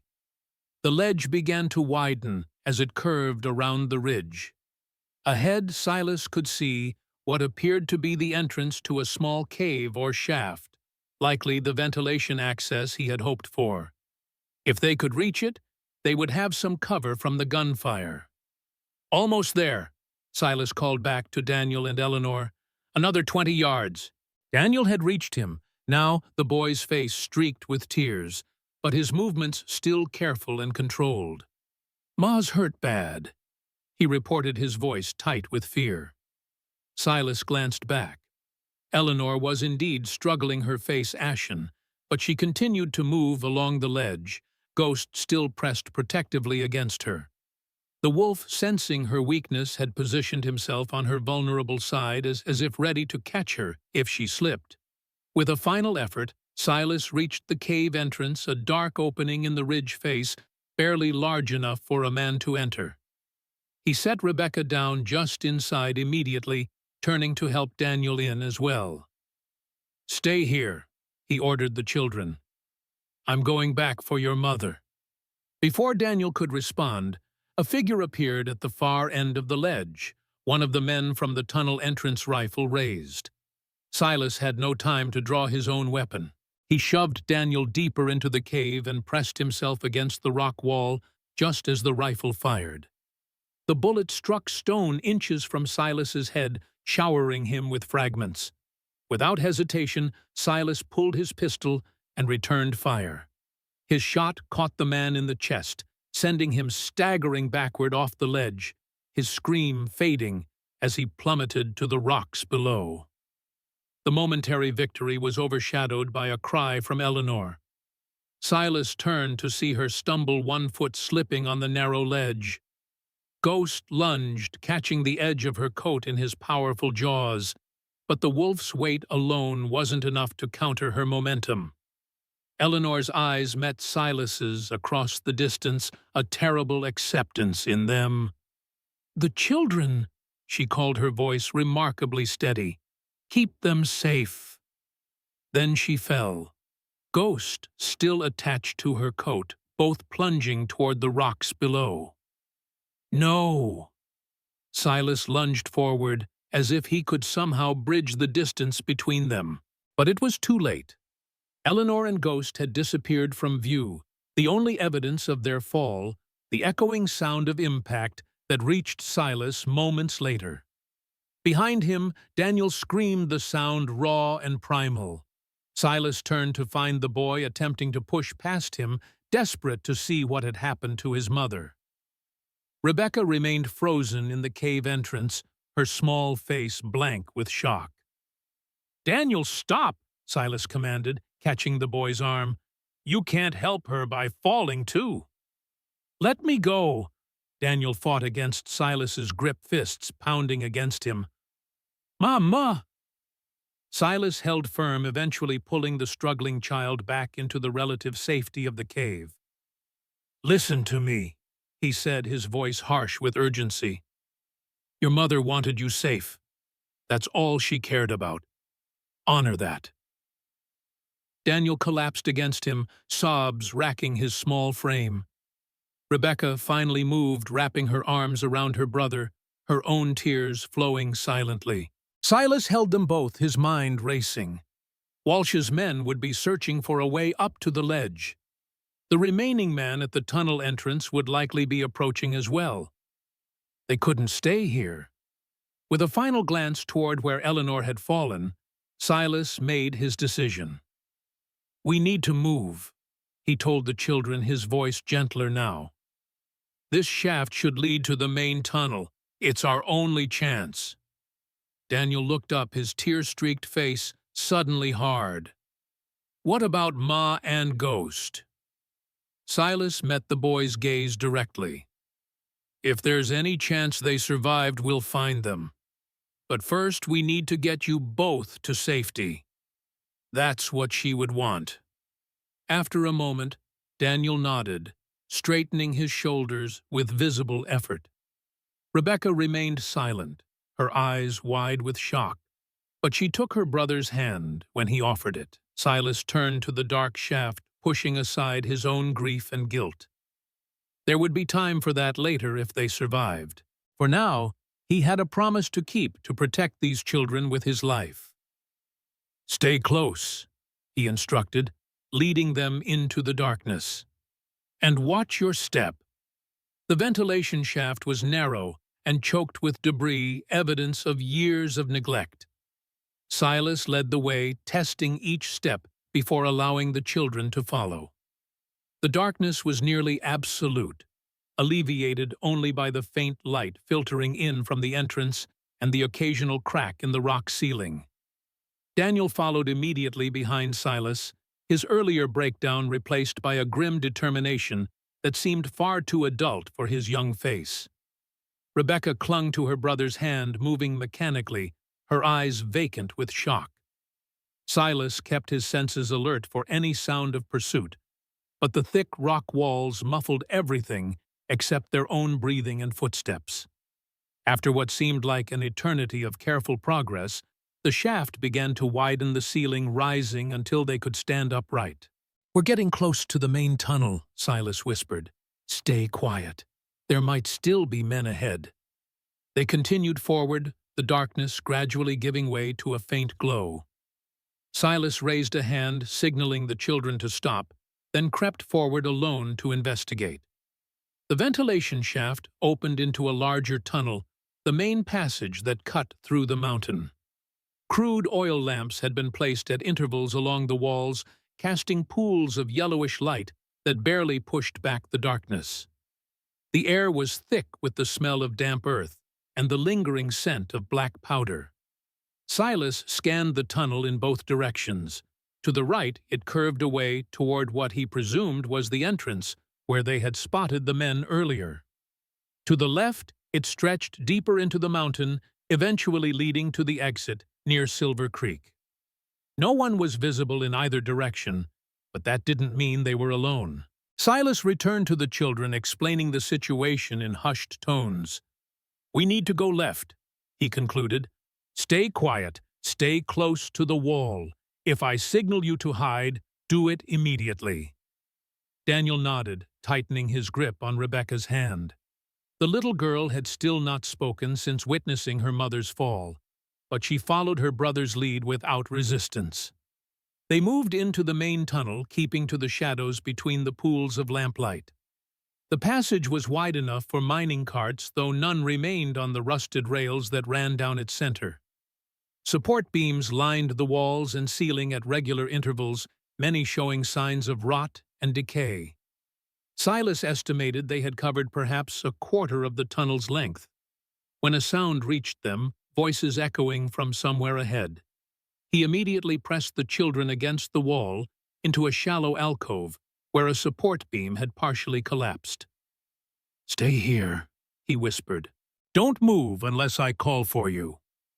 Leaving the children concealed, Silas crept forward, pistol ready. The voices grew clearer as he approached two men, their conversation relaxed, unaware of his presence. "Told you it would be worth it," one was saying. "Walsh is paying top dollar for anyone who helps him find that woman and her brats. Still don't see why he wants 'em so bad," the other replied. "What's a widow and two kids got that's worth all this trouble? Didn't you hear? The husband found a new vein in the old silverback? Rich as sin by all accounts. Walsh says the woman has the map to its location. And he can't find it without her." "Apparently not. Old Henry Walsh was clever, hid the entrance well. Mason's been searching for months with no luck." Silas had heard enough. These men were not part of Walsh's regular crew, but hired guns nonetheless, positioned to prevent escape through the tunnel. How many more were scattered throughout the mountain? He wondered. He considered his options. Taking on two armed men while protecting two children left little room for error. But the tunnel was the only way forward unless they wanted to backtrack directly into Walsh's approaching forces. Decision made, Silas holstered his pistol and drew his knife instead. Quieter, more reliable in close quarters, he advanced silently, years of hunting experience guiding his movements. The men had established a small camp in a wider section of the tunnel where a natural alcove provided some shelter. A small fire burned its smoke, rising toward a crack in the ceiling. Both men sat with their backs to Silas' rifles propped against the wall beside them, cups of coffee in their hands. Too easy, Silas thought. Careless. They expected threats from outside the tunnel, not from within. He was 3 steps from them when a loose stone shifted under his boot, the slight sound amplified in the tunnel's confines. Both men turned, reaching for their weapons, but Silas was already moving. He caught the first man with a powerful blow to the jaw, sending him sprawling. The second managed to grasp his rifle, but Silas knocked it aside with his forearm, then brought the hilt of his knife down on the man's temple. He collapsed without a sound. The first man was struggling to rise, disoriented from the blow. Silas kicked him once hard, and he went still. Quickly, Silas bound and gagged both men using strips torn from their own blankets. Neither had been killed, but both would have severe headaches when they awoke. He collected their weapons, 2 rifles, a pistol, and ammunition for both, and added them to his own arsenal. Returning to where he had left the children, Silas found Daniel standing guard over Rebecca, the hunting knife Silas had given him clutched in his small hand. The boy lowered it when he recognized Silas' relief washing over his features. "Is the way clear?" Daniel asked. Silas nodded. "For now, we should move quickly before these 2 are missed." They continued down the tunnel, moving faster now that Silas was confident the immediate path was clear. The children kept pace admirably, especially Rebecca, who, despite her silence and shock, showed remarkable resilience. The tunnel began to slope upward slightly, indicating they were nearing the eastern exit. Silas slowed their pace, wary of what might await them outside. If Walsh had been thorough, and Silas knew the man's meticulous nature, there could be guards at this end as well. Just as they approached the final bend that would lead to the exit, Rebecca suddenly stopped, pulling back on Daniel's hand. It was the first independent action she had taken since Eleanor's fall. "What is it, Becca?" Daniel asked, using the affectionate nickname for the first time in Silas's hearing. The little girl pointed toward a narrow fissure in the tunnel wall barely visible in the dim light. "Ghost," she whispered, her voice small but clear. Silas and Daniel both stared at her in confusion. "Ghost is gone, Becca," Daniel said gently, pain flickering across his young face. Rebecca shook her head emphatically. "He's there," she insisted, pointing again at the fissure. "I hear him." Silas frowned, approaching the crack in the wall. It was narrow, too narrow for a man to pass through, but perhaps large enough for a child, or a wolf. He pressed his ear against it, listening intently. At first he heard nothing but the drip of water somewhere deep in the rock. Then faintly, a sound that made his heart stutter, a low whine, unmistakably, "Ghosts." "My God," Silas breathed. He turned to Daniel, amazement in his eyes. "She's right.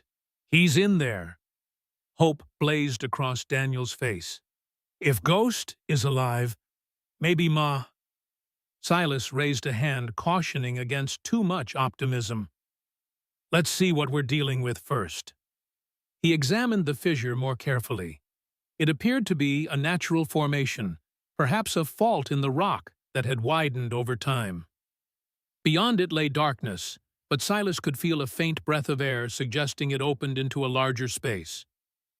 "It's too narrow for me," he said, calculating rapidly, "but perhaps small enough for—" "I'll go," Daniel volunteered immediately, already moving toward the opening. Silas caught his arm. "Wait, we don't know what's in there, or how stable it is. It could be dangerous." "Ghost is in there," Daniel said simply, as if that settled the matter. "And maybe Ma, too." Before Silas could respond, Rebecca stepped forward, her small face set in determination. "I can fit better," she said quietly. "I'll find Ghost." "No," both Silas and Daniel said simultaneously. Rebecca crossed her arms, showing the first spark of spirit Silas had seen from her. "I heard him first. He likes me, and I'm smallest." Silas stared at the child, reassessing her. Behind the shock and fear, there was a core of strength in Rebecca that reminded him forcefully of her mother. "It's too dangerous," Daniel protested, though with less conviction. "What if I tied a rope around her waist?" Silas suggested, an idea forming. "That way we could pull her back if there's any trouble." Daniel hesitated, looking between his sister and the fissure. "You really think Ghost is in there, and maybe Ma—" "I know Ghost is," Silas confirmed. "I heard him.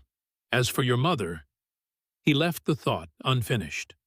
Hope was a dangerous thing in their situation, but he couldn't bring himself to extinguish it entirely. After a brief discussion, they prepared for Rebecca's exploration. Silas tied a length of rope securely around her waist, testing the knots carefully. "3 tugs on the rope if you need us to pull you back," he instructed.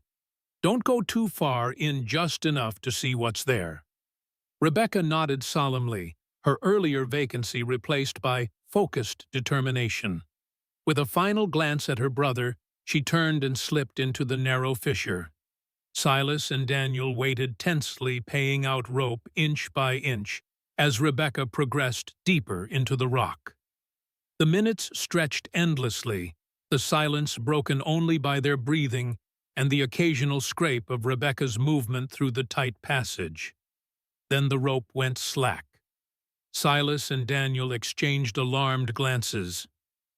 "Rebecca!" Daniel called, his voice tight with fear. "Becca!" For a heart-stopping moment, there was no response. Then, faintly, Rebecca's voice echoed back to them. "I found him. I found Ghost. And there's a big cave, and—" Her voice cut off suddenly, followed by a sound that might have been a gasp or a cry.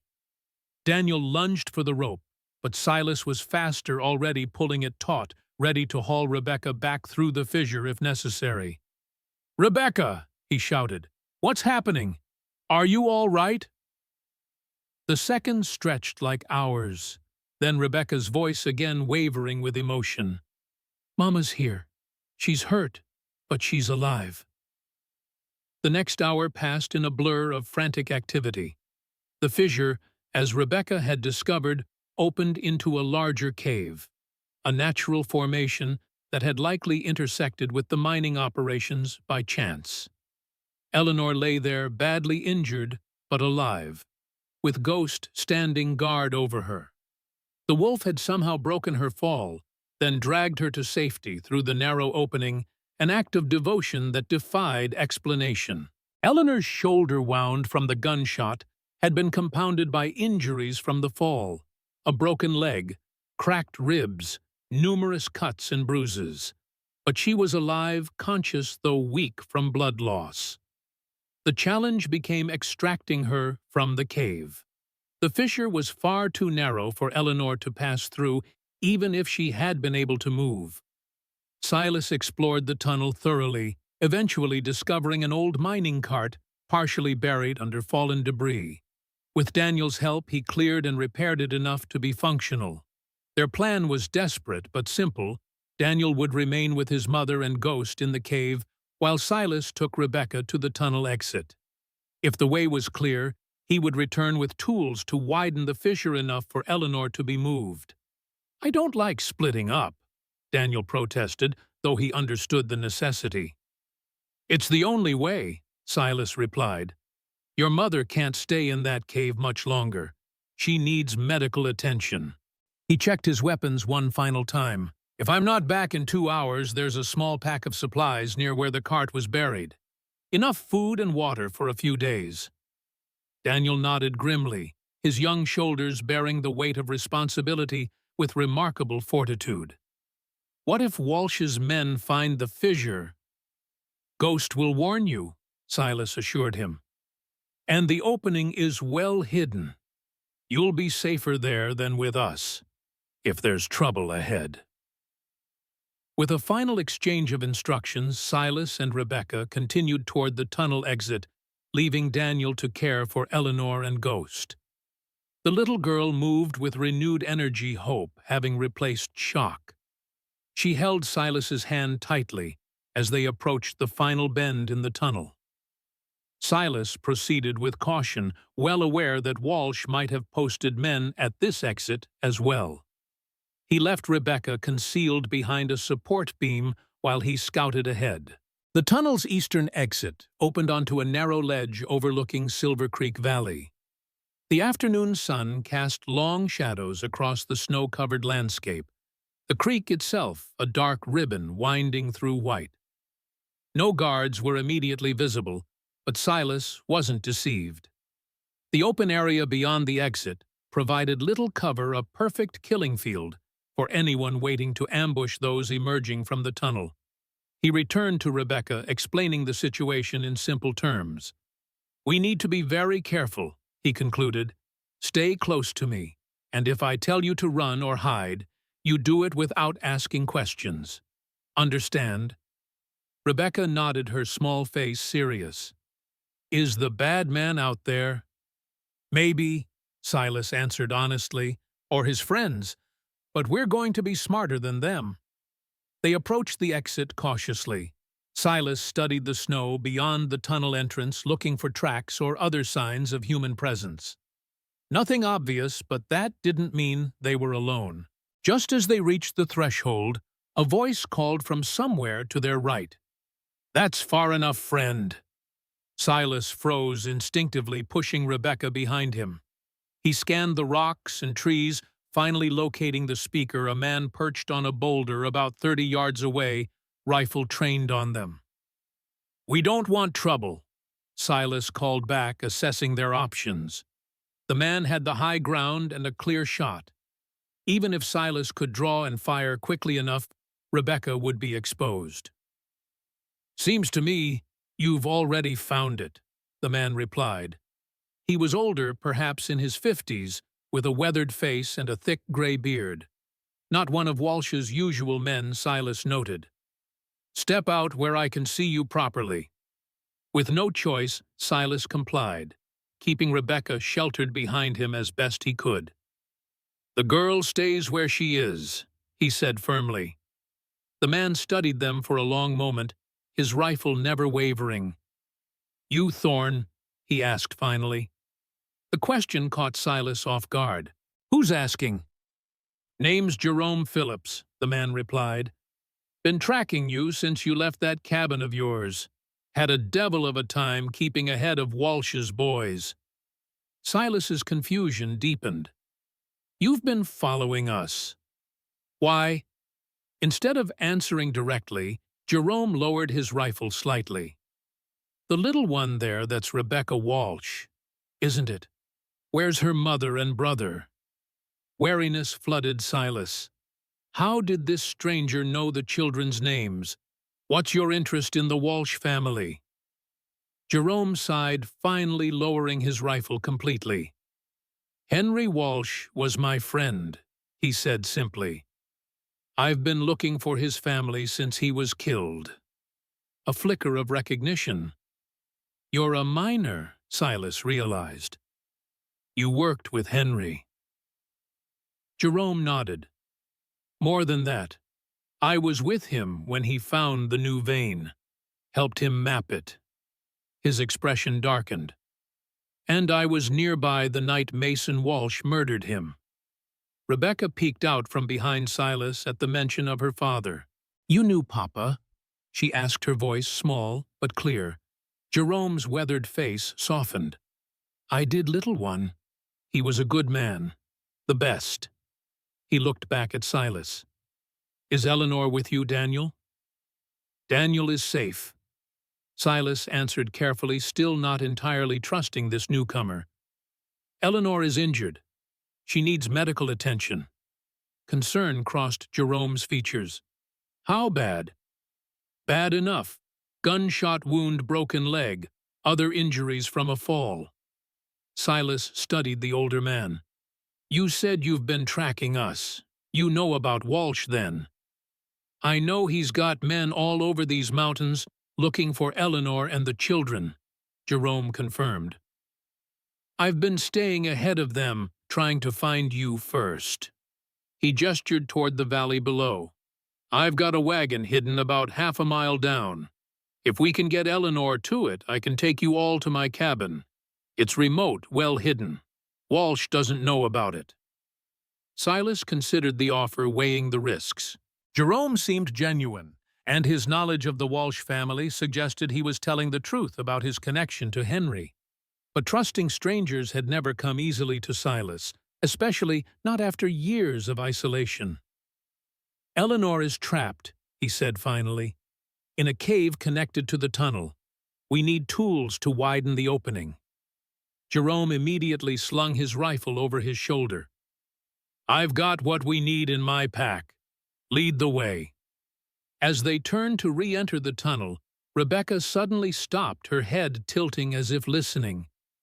"Someone's coming," she whispered, pointing back into the darkness.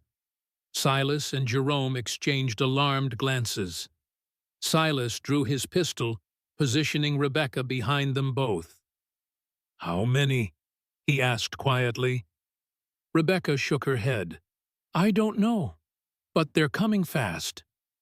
Jerome unshouldered his rifle again. "Could be Walsh's men found the other entrance working their way through." "Or it could be Daniel," Silas countered, though he doubted the boy would have left Eleanor unless absolutely necessary. They waited tensely, weapons ready, as footsteps echoed from within the tunnel. Then, to Silas's immense relief, Ghost emerged from the darkness. yellow eyes scanning them briefly before focusing on Rebecca. The little girl ran to the wolf, throwing her arms around his neck despite Silas's warning shout. Ghost accepted the embrace, whining softly, then turned back toward the tunnel, clearly wanting them to follow.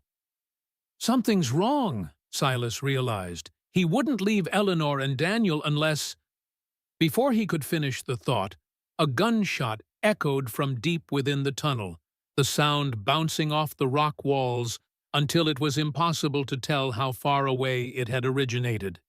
"Daniel!" Rebecca whispered, her eyes wide with fear. Silas was already moving, charging back into the darkness with Ghost loping ahead. Jerome followed, dragging Rebecca when she would have rushed forward unprotected.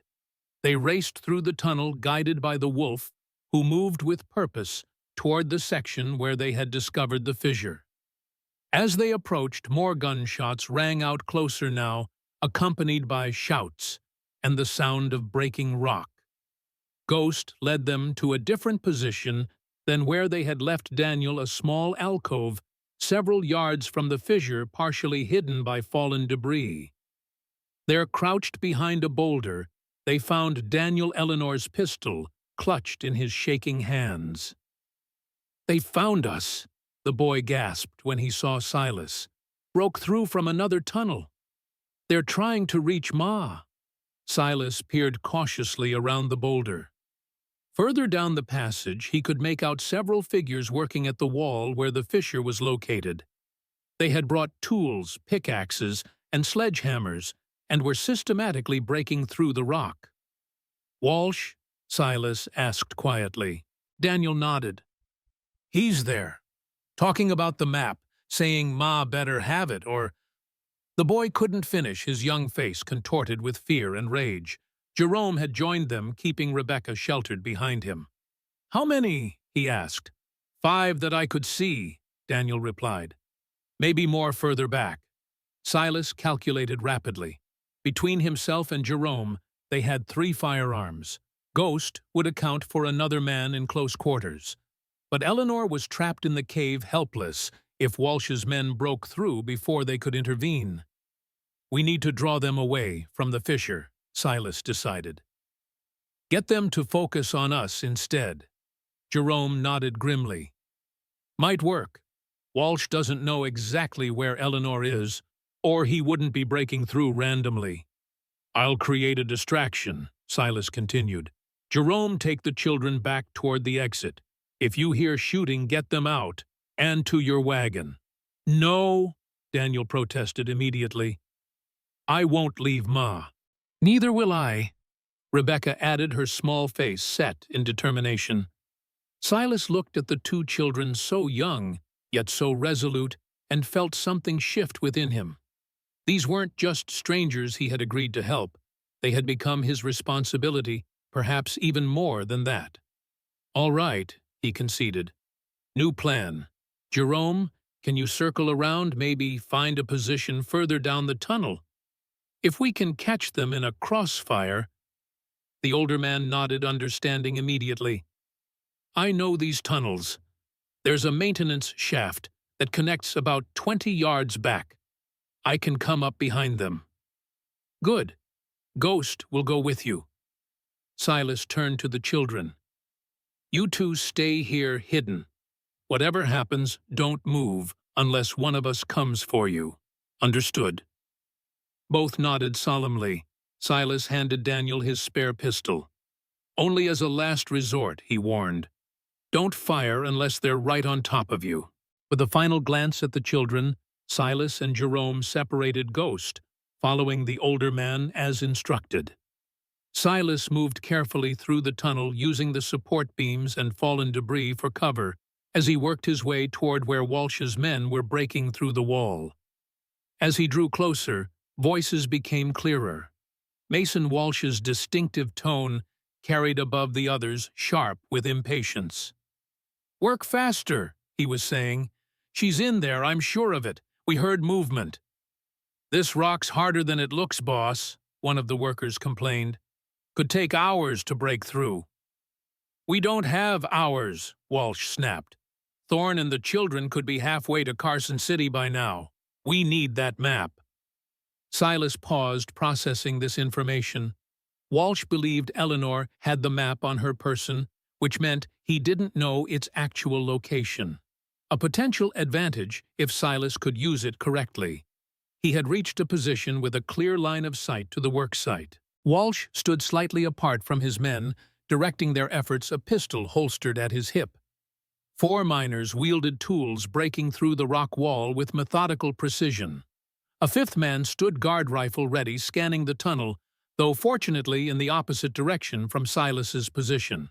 Silas settled into place, waiting for Jerome to reach his position.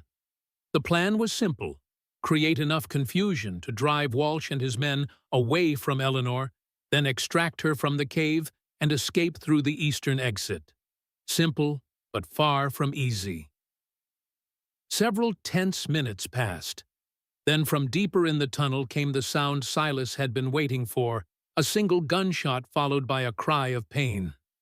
Walsh and his men immediately turned toward the disturbance, the guard raising his rifle. "Harrison, check it out," Walsh ordered. "The rest of you keep working." One man detached from the group, rifle raised, moving cautiously in the direction of the shot. Silas waited until he had passed, then made his move. Rising from his position, he fired twice in rapid succession. The first shot struck the guard in the shoulder, spinning him around. The second caught one of the miners in the leg, dropping him to the ground with a howl of pain. Chaos erupted. The remaining miners abandoned their tools, scrambling for weapons. Walsh drew his pistol, firing blindly in Silas's direction while seeking cover behind a support beam. "Thorne!" Walsh shouted, recognizing his attacker. "Should have known you'd be involved in this." Silas didn't respond, concentrating instead on maintaining his position while watching for any attempt to flank him. From further down the tunnel came more gunfire, Jerome engaging the man Walsh had sent to investigate. "You're outnumbered and surrounded," Walsh called, attempting to draw Silas out. "Give it up. Tell me where the woman is, and I might let you live." "Like you let Henry Walsh live," Silas shouted back, shifting position to avoid giving away his exact location. "Not very convincing, Mason." A harsh laugh echoed through the tunnel. "Henry was a fool. Thought he could keep what he found to himself." Walsh's voice hardened. "But his wife is smarter. She knows the value of cooperation." "Is that what you call it?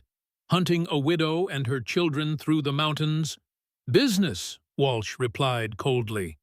"Nothing personal. Though I admit finding you involved has added a certain satisfaction to the endeavor." More gunfire erupted from Jerome's position, suggesting the older man was now engaged with multiple opponents. Silas needed to end this quickly before they were overwhelmed by superior numbers. "You know she doesn't have the map on her," Silas called, playing his hunch. "You're wasting your time breaking through that wall." A moment of silence followed this statement, telling in its length. "You're lying," Walsh finally responded, but there was a note of uncertainty in his voice. "Am I? Think about it, Mason. Would she carry something so valuable while fleeing through the mountains, or would she hide it somewhere safe?" Silas was improvising now, having no idea where the map actually was, but the strategy seemed to be working. "Where is it, then?" Walsh demanded. "Somewhere you'll never find it," Silas replied, "not without Eleanor's help, and she'd rather die than give it to you." Another pause, longer this time. Silas could almost hear Walsh calculating, reassessing his strategy. Then, unexpectedly, Walsh laughed, a sound devoid of humor. "You always were clever, Thorne," he said. "But not clever enough. You're right, I don't need to break through that wall. I don't even need Eleanor Walsh."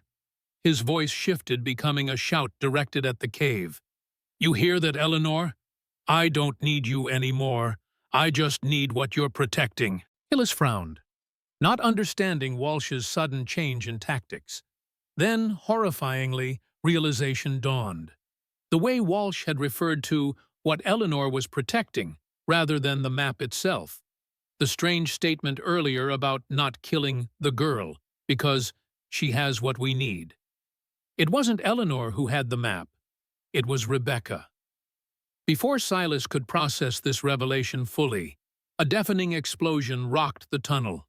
One of Walsh's miners had set a charge against the rock wall, not to break through to Eleanor, but to collapse that section of the tunnel entirely. "No!" Silas shouted, breaking cover to rush forward, but it was too late. The blast sent rock and debris cascading down, sealing the fissure, and whatever lay beyond it. If Eleanor had been near the opening, through the dust and confusion, Silas heard Walsh shouting orders to his men. "Fall back! Find the children! The girl is all that matters now." The children. Daniel and Rebecca, hidden but vulnerable, now Walsh's primary targets. Silas changed direction immediately, racing back toward where he had left them, praying he wasn't too late. Behind him, the tunnel continued to collapse, supports weakened by the blast giving way under the mountain's weight. The destruction was spreading, threatening to seal them all inside a stone tomb. But Silas had only one thought as he ran. He had promised Eleanor he would protect her children. And he intended to keep that promise, whatever the cost. The tunnel was collapsing. Silas raced through the chaos, dust and debris raining down as support beams cracked under the mountain's weight. The explosion had been calculated not to break through to Eleanor, but to seal her in and create enough destruction to cover Walsh's escape with a new target, Rebecca. He reached the alcove where he had left the children, heart-dropping, when he found it empty. Had Walsh's men already found them, or had they fled when the explosion hit? "Daniel!" Silas shouted, disregarding stealth now that the tunnel was coming apart around him. "Rebecca!" For a moment only, the groan of shifting rock answered him. Then, from behind a fallen support beam, Daniel's head appeared. The boy's face was covered in dust, but mercifully unharmed. Rebecca was beside him, her small hand clutched in his. "Mr. Thorne," Daniel called back, relief flooding his features. "The tunnel's falling. I know." Silas rushed to them, checking both children for injuries. Finding none, he pulled them to their feet. "We need to move. Now." A massive crack split the ceiling above them. Silas shoved both children forward, just as a section of rock crashed down where they had been standing. The air filled with choking dust, visibility reduced to mere feet. "The exit!" Silas urged, keeping the children ahead of him. "Run!" They stumbled forward, navigating around fallen debris and splintered supports. Behind them, the tunnel continued to collapse, a chain reaction triggered by the explosion and spreading in their direction. Ahead, somewhere in the dust and confusion, lay the eastern exit, if it still remained open. "What about Ma?" Daniel shouted over the din of destruction. "We can't leave her." The question tore at Silas. Eleanor was trapped behind a wall of rubble, possibly injured further by the explosion. But attempting to reach her now, with the tunnel actively collapsing, would doom them all. "We'll find another way to her," Silas promised, guiding the children around a massive fallen beam. "But we have to survive first." A figure loomed suddenly from the dust ahead, a man, rifle raised. Silas reached for his pistol, but before he could draw, the figure called out, "Thorne, this way, Jerome Phillips." The older miner gestured urgently toward a side passage Silas hadn't noticed before. "Maintenance shaft leads outside. Hurry!" With no time to question, Silas pushed the children toward Jerome, who immediately led them into the narrow passage. It was barely tall enough for the adults to navigate in a crouch, but provided more stable ground than the main tunnel, which continued to collapse behind them. "Ghost?" Silas asked, as they moved, suddenly realizing the wolf wasn't with them. "Stayed behind," Jerome answered grimly. wouldn't leave the woman. The news struck Silas like a physical blow. Ghost, who had been his only companion for 5 years, had chosen to remain with Eleanor rather than follow him to safety. The wolf's loyalty had transferred to someone who needed it more.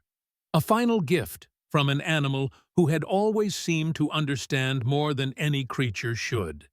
They reached the end of the maintenance shaft, emerging onto a narrow ledge overlooking Silver Creek Valley. Jerome helped them all out, just as a final thunderous collapse sounded from inside the mountain. Dust billowed from the shaft entrance, signaling the complete destruction of the main tunnel. For a moment, they all stood in silence, catching their breath, the reality of what had happened settling over them like the dust that covered their clothes and skin. Eleanor was trapped, possibly dead. Ghost with her.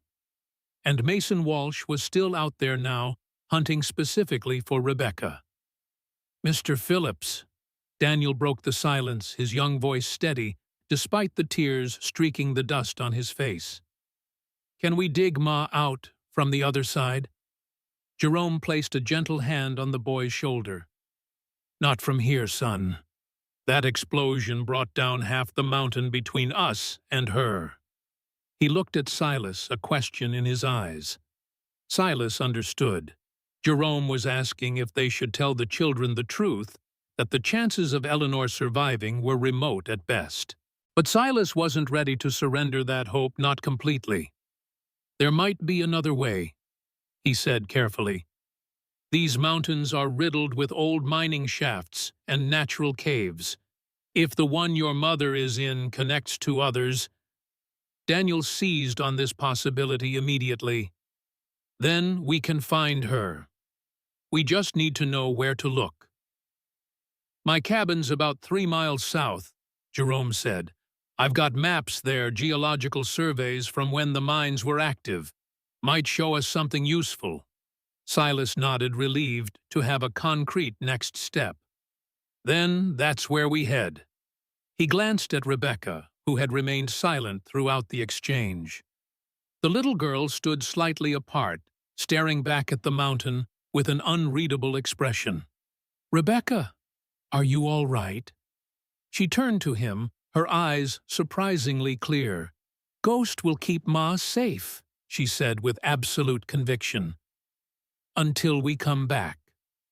Something in her tone gave Silas pause. This wasn't merely a child's wishful thinking. Rebecca spoke as if she knew something the rest of them didn't. The certainty in her voice reminded Silas of how she had always seemed to understand Ghost in a way that even he, after 5 years with the wolf, never quite had. There was a connection there, something intuitive and profound. "What makes you so sure, Rebecca?" he asked gently, kneeling to her level. The little girl's eyes met his directly. "I can feel him," she said simply. "He's with her, and she's alive. He won't leave her." She touched her chest just over her heart. "I know it. Here." Silas exchanged glances with Jerome, who looked equally surprised by the child's certainty. "We need to move," Jerome warned, scanning the surrounding forest. "Walsh wouldn't have set that charge without a plan. He'll have men watching the exits, looking for a way out of the mountain." "Walsh." Silas's expression darkened as he remembered his realization just before the explosion. "He's not after Eleanor anymore. He's after Rebecca." Daniel immediately moved to his sister's side, protective. "Why, what does he want with her?" Silas looked at the little girl with new understanding. "The map. Your father hid it with Rebecca, didn't he? Not with your mother." Rebecca didn't answer directly, but her hand moved unconsciously to a small locket that hung around her neck, a detail Silas had noticed but not considered significant until now. "Ma said not to tell anyone," Daniel said uncertainly. "Not even Mr. Thorne." "Your mother was right to be cautious," Jerome assured him. "But things have changed. If Walsh knows or suspects Rebecca has the map, he won't stop hunting her." Silas knelt to eye level with the children. "I promised your mother I'd keep you safe," he said quietly. "I intend to keep that promise, but I need to know what we're dealing with." After a moment's hesitation, Rebecca reached for her locket, opening it to reveal not a portrait or lock of hair as one might expect, but a tightly folded piece of paper. She removed it carefully, handing it to Silas without a word.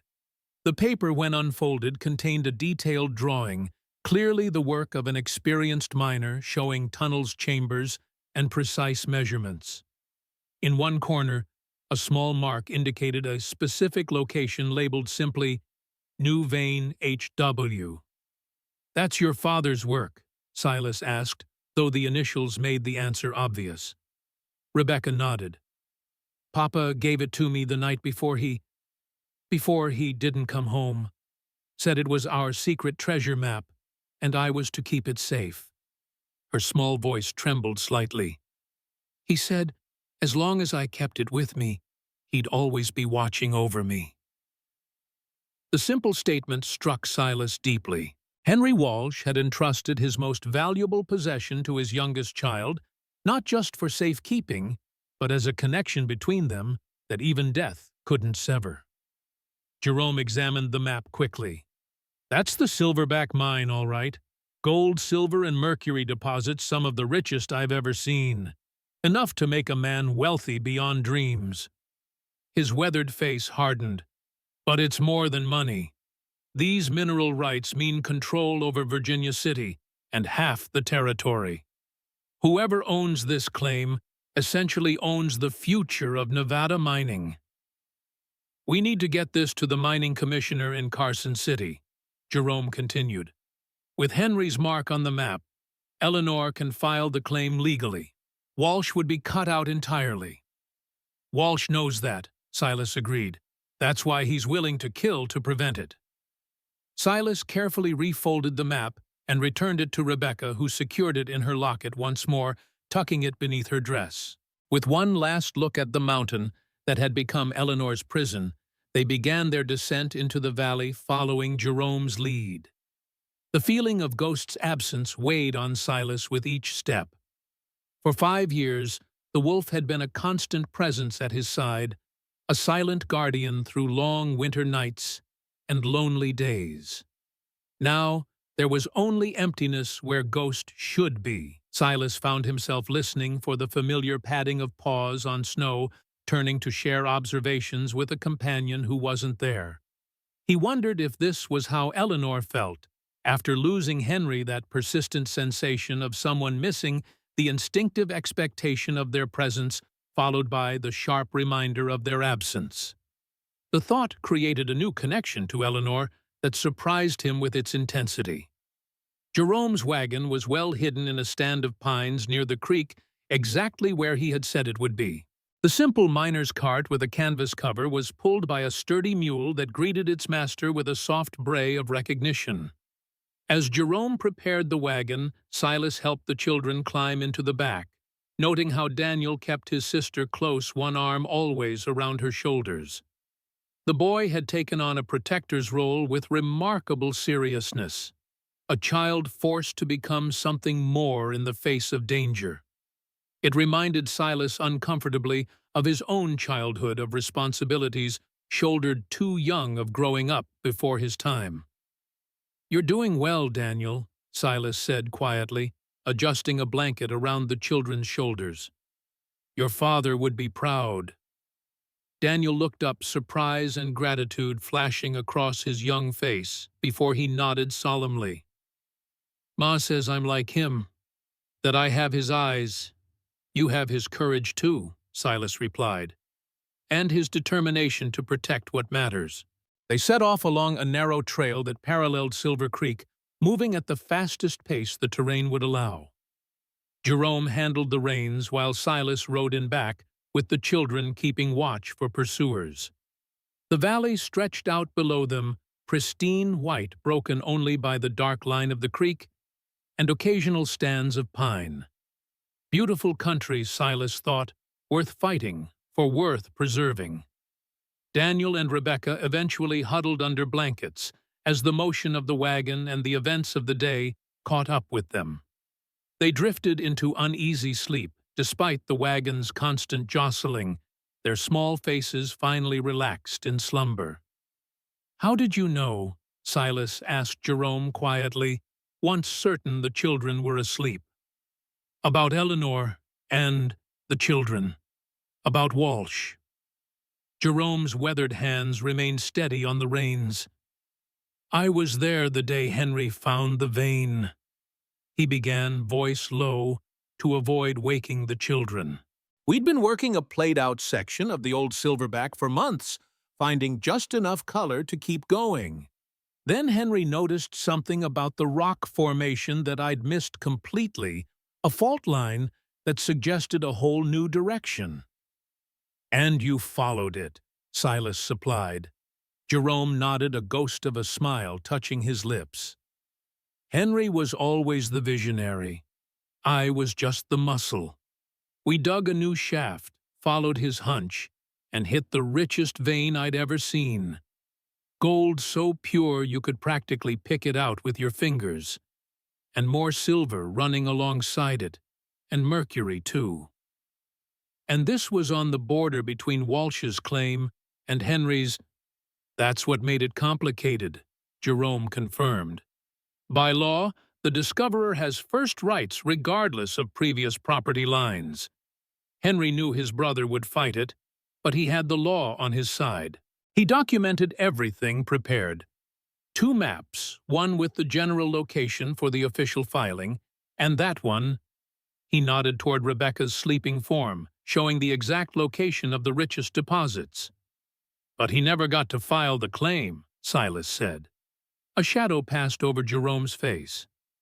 "The night before he was to register it with the commissioner, Henry went back to check the site one last time. He wanted to be absolutely certain his measurements were correct." The older man's hands tightened on the reins. "He never returned. And no one questioned Walsh's story about an accident." Jerome's laugh was bitter and sharp. "Mason Walsh owns half the law in Virginia City. The sheriff, the judge, most of the deputies, all in his pocket. Those he can't buy, he intimidates." He glanced back at Silas. "I tried to raise the alarm, tried to tell people what really happened, but no one would listen. By the time I managed to get a message to Eleanor warning her about Mason's intentions, they'd already fled." A realization struck Silas. "Walsh has been hunting them for 3 weeks. How did you find us before him?" Jerome's expression grew grim. "I didn't stay ahead of him the whole time. One of Walsh's men spotted me near Carson City and followed me. I only realized it 2 days ago." He sighed heavily. "That's probably how they knew to look near your cabin. They might have been tracking me, not Eleanor's trail." This new information shifted Silas's understanding of their situation. It wasn't just luck or determination that had brought Walsh to his doorstep. It was a chain of pursuit that had been building for weeks. Walsh had resources, men, and now a desperate motivation with the map so close to his grasp. "How far is your cabin from here?" Silas asked, scanning the trees that lined the trail. If Walsh had tracked Jerome before, he might have men watching the path to his home. "Another hour, give or take," Jerome replied. "It's well off the main trails built to be hard to find. Walsh won't know about it unless his men followed me there before." Silas wasn't reassured. Mason Walsh had demonstrated a disturbing ability to anticipate their moves to appear where they least expected him. No hiding place would remain secure indefinitely. As if reading his thoughts, Jerome added, "It's just temporary. Once we've rested and checked the maps, we need to make straight for Carson City. The mining commissioner there, Franklin Pierce, is an honest man, not in Walsh's pocket. If we can get that map to him, Walsh will throw every man he has at stopping us," Silas observed. "That's why we have you," Jerome said with unexpected confidence, "the shadow hunter himself." Silas winced at the old name. "That man is gone." "Is he?" Jerome glanced back, his weathered face thoughtful. Seems to me he's been finding his way back these past few days. The man who tracked Radley across the mountains. The man who held off Walsh's crew at the cabin. That's the shadow hunter I've heard about. The assessment unsettled Silas. He had spent 5 years burying that part of himself, convinced that the only path to redemption lay in abandoning the skills and instincts that had made him the hunter he once was. Yet, here he was using those same abilities to protect Eleanor and her children. Was Jerome right? Was he reclaiming that identity, or transforming it into something new? Before he could pursue the thought further, Daniel stirred beneath the blanket, sitting up with sleep-heavy eyes. "Where are we?" "Almost to Mr. Phillips's cabin," Silas told him. "You should rest while you can." The boy shook his head stubbornly. "I'm not tired." His gaze shifted to the snow-covered landscape passing by, then back to Silas. "Will we go back for Ma? Tomorrow? First light?" The question hung in the air, heavy with hope and fear. Silas glanced at Jerome, then back to Daniel, weighing honesty against comfort. "We'll do everything possible," Silas said finally, "but first we need to study Mr. Phillips's maps. Find the best way to reach her." Daniel seemed to accept this, though disappointment flickered briefly across his young face. "She's alive," he said with quiet conviction. "I know she is. Rebecca knows it too." Silas studied the boy, struck by his certainty. "What makes you so sure?" Daniel's eyes met his directly. "Because she promised she'd never leave us. And Ma always keeps her promises." The simple faith in his mother's word touched something deep in Silas. He remembered his own mother taken by fever when he was 12, how she had promised to get better to be there for his birthday. She hadn't kept that promise, but not for lack of trying. Sometimes he knew even the strongest will couldn't overcome what fate had in store. But looking at Daniel's determined face, Silas couldn't bring himself to introduce that harsh reality. Instead, he nodded and said, "Then we'll find her. I give you my word." Jerome's cabin proved to be more substantial than Silas had expected. Built against the side of a small bluff with a creek running nearby, it was well constructed and defensible. The older man had clearly selected the location with care, balancing practical concerns like water access with security considerations. "Built it myself," Jerome explained as he helped Eleanor's children down from the wagon. "After Henry died, I wanted a place Walsh's men wouldn't easily find."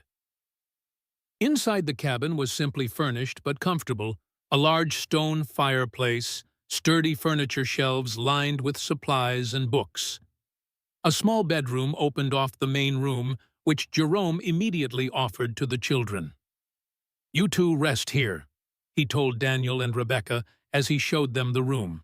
"There's clean water in the pitcher if you want to wash up. I'll have some food ready soon." The children, exhausted from their ordeal, accepted this arrangement gratefully. Rebecca had barely spoken since waking in the wagon, her usual quiet deepening into something more concerning. Daniel remained attentive to his sister, helping her wash the dust and grime from her face, speaking to her in gentle tones when she seemed to drift into her own thoughts. In the main room, Silas examined the cabin's defenses, windows, small and shuttered doors, solid with heavy bars, sight lines to potential approaches. Old habits ingrained from years as a hunter and further reinforced by life in the wilderness. "Not bad," Silas commented, completing his assessment. "Defensible if it comes to that." "Built it that way on purpose," Jerome replied as he stirred a pot of stew over the fire. "Mining country attracts its share of desperate men. Best to be prepared." He gestured toward the large chest against the wall. "Maps are in there if you want to take a look. Mining surveys, geological reports, everything I've collected over the years." Silas opened the chest, finding it filled with rolled parchments and bound documents. He selected several that appeared to cover the Silverback Mine area, spreading them on the table for examination. The maps were detailed far more so than the simple drawing in Rebecca's locket. They showed the complex network of tunnels, shafts, and natural caves that honeycombed the mountains, the result of decades of mining operations combined with the region's natural geology. "The main tunnel we were in is here," Jerome said, coming to stand beside Silas and pointing to a thick line on one of the maps. "Collapsed now based on what we experienced. But this section here," he traced a series of smaller passages branching off from the main tunnel. "These connect to natural cave systems that run throughout the eastern face." "Could they connect to where Eleanor is trapped?" Silas asked, studying the intricate pathways. Jerome frowned, considering. "Possibly. The cave system is extensive and not fully mapped. Some of these natural passages were discovered accidentally by miners over the years." He pulled another map from the pile, this one showing a cross-section of the mountain. "If I'm right about where we found her here along this fault line, there could be connections to these chambers further east." Hope flickered in Silas's chest, tempered by the practical challenges evident in the maps. Even if there are connections, finding them would be like searching for a needle in a haystack. Without knowing exactly where she is, "Rebecca might know," Jerome suggested. "She seemed certain Ghost would keep Eleanor safe, almost as if she knew something we don't." Their discussion was interrupted by Daniel emerging from the bedroom, his face freshly washed but still drawn with exhaustion. "Rebecca's asleep," he reported. "She was really tired." "Best thing for her," Jerome said kindly, moving to check on the stew. "For you too, I'd imagine." Daniel shook his head, approaching the table to examine the maps. "What are you looking at? Is this where Ma is?"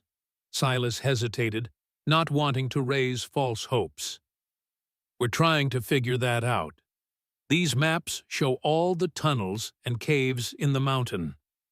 The boy studied the drawings intently. "Which one were we in when the explosion happened?" Jerome pointed to the main tunnel again. "Here. We believe your mother is in a cave somewhere in this area." His fingers circled a region near where the fissure had been located. "But much of this hasn't been properly mapped. There could be dozens of caves and passages not shown here." Daniel's face fell slightly, but he continued examining the maps with remarkable focus for a child his age. "Papa used to bring maps home sometimes," he said after a moment. "He taught me how to read them. Said a good miner always knows his way out." Silas and Jerome exchanged glances, impressed by the boy's knowledge. "Your father taught you well," Jerome said. Daniel nodded, pride briefly brightening his features. "He showed me how to spot bad air, too, and weak ceiling supports." His small finger traced along one of the passages on the map. "What's this area here? It's close to where you think Ma might be." Jerome leaned closer to see where the boy was pointing. "That's the old eastern workings, abandoned years ago when the vein played out. But the tunnels should still be intact." "Could we reach it from outside?" Daniel asked, his mind working through the problem with surprising clarity. "And then try to find Ma from there?" "It's possible," Jerome admitted, considering the idea. "The entrance would be overgrown, hidden. But I worked those tunnels back in '58. I might remember enough to find my way." Hope rekindled in Daniel's eyes. "Then we could try tomorrow, first light." The eagerness in his voice was painful to hear, a child desperate to save his mother, willing to brave any danger to reach her. Silas knew the feeling well. He had been not much older than Daniel when he lost his own mother to fever, helpless to do anything but watch her slip away. "We'll try," Silas promised, unwilling to extinguish that hope. "But Daniel, you need to understand it's been hours since the collapse. Your mother was already injured before that. The conditions inside the mountain. I know she might be dead, Daniel said with startling directness. But until I see her, I won't believe it. And neither will Rebecca. His young jaw set with determination. We have to try. Elise nodded, respecting the boy's resilience. We will. I give you my word. Jerome squeezed Daniel's shoulder supportively. Now come eat something. You'll need your strength tomorrow. As they settled around the table with bowls of stew, Silas found himself studying Daniel more closely. The boy carried himself with a maturity beyond his years, forced to grow up quickly in the face of his father's death and the subsequent dangers. Yet beneath that premature adulthood, Silas glimpsed the vulnerable child still present in the way Daniel occasionally glanced toward the bedroom where his sister slept, checking on her even when she was out of sight. They ate mostly in silence, each lost in their own thoughts. Outside snow had begun to fall again, piling against the cabin windows and muffling the world beyond. It would make travel difficult tomorrow, Silas realized, but might also hamper Walsh's pursuit, a mixed blessing at best. After the meal, Daniel finally succumbed to exhaustion, falling asleep at the table, despite his best efforts to remain awake. Jerome carried him gently to the bedroom, laying him beside his sister, who hadn't stirred since falling asleep. They're remarkable children, Jerome commented when he returned, keeping his voice low. Henry would be proud of how they've handled all this. Silas nodded in agreement. The boy especially. He has his mother's strength. And his father's mind, Jerome added, settling into a chair by the fire. Henry always said Daniel would be a better engineer than he was given half a chance. He sighed, the sound heavy with regret. Those children deserve better than this, running for their lives, their mother trapped or worse. Walsh has a lot to answer for, Silas said, his voice hardening. Jerome studied him across the fire. You really think we can find Eleanor tomorrow? Silas considered the question honestly. I don't know, but we have to try for the children's sake, if nothing else. And if we do find her, and she's not alive, it was a possibility neither man wanted to contemplate, but practicality demanded it. Then we get the children and the map safely to Carson City, Silas answered. Make sure Henry's claim is filed in their name, that Eleanor's sacrifice wasn't for nothing. Jerome nodded slowly. And Walsh? The question hung in the air between them, loaded with implication. Was this merely about protecting the children and securing their inheritance, or had it become something more personal? A reckoning with a man whose evil had touched too many lives. I crossed paths with Mason Walsh once before at Willow Creek, Silas said finally, his voice low and hard. I walked away then. I won't make that mistake again. Jerome raised an eyebrow. Willow Creek, I've heard stories. Most of them true, Silas confirmed grimly. Walsh ordered a family's home burned because he thought they were harboring a fugitive with a bounty. They weren't. But he didn't care about the truth, just the message it would send. He stared into the fire, memories surfacing that he'd long tried to bury. I objected. He did it anyway. Father, mother, 3 children, all dead because of his cruelty and my failure to stop him. That's why you left the Raven Squad, Jerome realized. Silas nodded. I should have killed him then. Instead, I just walked away. His hands clenched into fists. I won't walk away this time. Not until he's paid for what he's done to Henry's family, to Eleanor, to those children. Jerome seemed satisfied with this answer. He rose, checking the doors and windows one final time before returning to the fire. I'll take first watch, he offered. You get some rest. Silas was about to protest that he needed less sleep, but realized the futility of arguing with a man in his own home. Besides, Jerome was right. Silas would need his strength tomorrow, whether for rescue or confrontation. "Wake me in 4 hours," Silas agreed, settling into a chair positioned to allow him a view of both the door and the bedroom where the children slept. It wasn't comfortable, but he had slept in far worse conditions during his years as a bounty hunter. As Jerome took up position by the window, Silas allowed his mind to drift, reviewing the events that had brought him to this point. Just days ago, his life had been simple, solitary, predictable. Now he found himself responsible for 2 children searching for their mother, pursued by a man from his past he had hoped never to see again. And Ghost. The thought of the wolf brought a sharp pang of loss. For 5 years, Ghost had been his only companion, a silent presence that somehow made the solitude bearable. Now the wolf had chosen to remain with Eleanor, whether out of loyalty to her or some animal instinct Silas couldn't fathom. He closed his eyes, not expecting sleep to come easily. But exhaustion claimed him more quickly than anticipated, drawing him down into darkness, unpunctuated by dreams. Silas woke with a start, instantly alert. Something had disturbed his sleep, not Jerome, who still sat by the window, but something else. A sound, perhaps, or merely the hunter's instinct that had kept him alive for so many years. The cabin was quiet. The fire burned down to embers, casting a dim red glow across the room.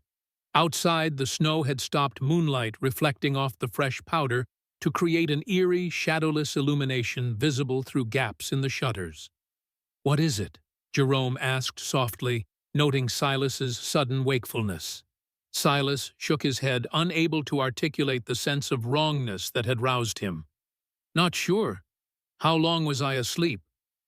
"About 3 hours. Still quiet out there." Rising from the chair, Silas moved silently to the window, peering through the narrow gap in the shutters.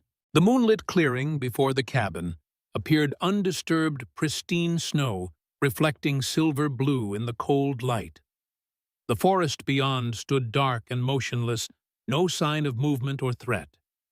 Yet the feeling persisted, a prickling at the back of his neck, the sensation of being watched. Years in the wilderness had honed Silas's instincts to a razor's edge. Those instincts were rarely wrong. "Something's not right," he murmured, scanning the tree line more carefully. "Check on the children." Jerome moved immediately to the bedroom door, opening it quietly to look inside. "Still sleeping," he reported. "Both of them." Silas continued his surveillance, methodically examining each section of the visible landscape. Nothing moved. Nothing seemed out of place. Yet, there, at the edge of the clearing, barely perceptible against the dark trees, a shadow that didn't quite match its surroundings. Not human-shaped, but not animal either. Something ghost. The recognition hit Silas with absolute certainty. The wolf stood at the forest's edge, watching the cabin, with that eerie stillness only Ghost could achieve. But how the animal had been trapped with Eleanor when the tunnel collapsed? How could he be here miles away without— Understanding dawned, followed immediately by hope. If Ghost had found a way out of the mountain, it meant there was another passage, one that connected the cave where Eleanor was trapped to the outside world. And if the wolf had made it through— "Jerome," Silas called softly. "Ghost is outside." The older man joined him at the window, squinting into the moonlight. "Where I don't see— Wait. Yes, there he is." Surprise colored his voice. "How did he get here?" "There must be another way out of that cave," Silas replied, already moving toward his coat. "One big enough for a wolf to navigate." "You think he led Eleanor out?" Jerome asked, hope evident in his tone. Silas hesitated, unwilling to voice the alternative that Ghost had left Eleanor behind, either dead or too injured to move. "Only one way to find out." He unbarred the door, carefully opening it just enough to slip outside. The cold hit him immediately, the temperature having dropped significantly during the night. The snow crunched beneath his boots as he stepped onto the porch, rifle ready more from habit than any perceived threat. "Ghost," he called softly, his breath clouding before him. "Come here, boy." The wolf remained motionless for a long moment, yellow eyes reflecting the moonlight like twin flames. Then slowly it began to approach, moving with the fluid grace Silas knew so well, yet with a new urgency in its step. As Ghost drew closer, Silas saw that the wolf's fur was matted with dirt and blood not its own, he hoped. It carried something in its mouth, a piece of cloth, dark with what might have been mud or blood. "What have you got there?" Silas asked, kneeling to receive the animal. Ghost stopped before him, dropping the cloth at his feet. It was a scrap of fabric torn from a larger piece, a sleeve, perhaps, or a skirt. Silas picked it up carefully, examining it in the moonlight. The pattern was familiar Eleanor's dress. "Is she alive, Ghost?" Silas whispered, searching the wolf's face as if it might somehow answer. Ghost whined softly, turning to look back toward the forest. The message was clear enough: "Follow me." Jerome had joined them on the porch, watching the exchange with evident wonder. "That animal understands more than any wolf should," he observed quietly. "Always has," Silas agreed, rising to his feet. "He wants us to follow him." Jerome glanced back at the cabin. "The children will be safer here than with us, at least until we know what we're walking into." Silas was already checking his weapons, preparing for whatever Ghost might lead them to. "Bar the door behind us. We'll return by dawn if we can." The decision made, they gathered what supplies they might need for a rescue rope: bandages, water, Jerome's medical kit. Before leaving, Silas looked in on the children one last time. They slept peacefully, unaware of the night's developments. Daniel had one arm protectively around his sister, even in sleep maintaining his role as guardian. "We'll be back," Silas promised softly, though neither child could hear him. "With your mother, if we can." Outside, Ghost waited patiently, the strange intelligence in his yellow eyes somehow more pronounced than usual. As soon as Silas and Jerome emerged equipped for the journey, the wolf turned and trotted toward the forest, pausing occasionally to ensure they followed. Unlike his usual silent efficiency in the wilderness, Ghost seemed almost anxious now, whining softly when the men lagged behind, circling back to urge them forward with gentle nudges. This wasn't the behavior of an animal leading hunters to prey. This was a creature with purpose, with understanding of the situation's urgency. The night was bitterly cold, but clear, the full moon providing ample light for travel. Ghost led them along game trails Silas would never have found on his own, moving steadily northeast back toward the mountain where they had left Eleanor trapped in darkness. "Can we trust him?" Jerome asked, after they had been walking for perhaps half an hour. "How do we know he's not leading us into a trap?" The question wasn't entirely unreasonable. Ghost was, after all, a wild animal, regardless of his unusual bond with Silas. But Silas had no doubts. "He saved Eleanor once already," he replied. "He wouldn't have left her unless there was purpose in it." He watched the wolf moving ahead of them, sure-footed despite the deep snow. "Besides, Ghost has never led me astray. Not once in 5 years." Jerome seemed satisfied with this, focusing his attention on keeping pace with the wolf's determined trot. The journey was challenging, the fresh snow deep and unmarked, the terrain increasingly difficult as they approached the mountain's lower slopes. Yet Ghost never faltered, choosing paths that, while not always direct, were navigable for his human companions. They had been traveling for nearly 2 hours when Ghost suddenly stopped, hackles rising along his spine. A low growl rumbled in his throat, eyes fixed on something ahead, that neither man could yet see. Silas immediately raised his rifle, scanning the darkness beyond Ghost. Jerome followed suit, both men instinctively seeking cover behind the nearest trees. For several tense moments, nothing moved. Then, from behind a large boulder ahead, a figure emerged, a man, moving with the cautious precision of someone trying to remain undetected. Silas recognized him instantly, one of Walsh's miners, the same man who had been setting the explosive charge in the tunnel. The recognition brought anger surging through Silas's veins, hot and immediate.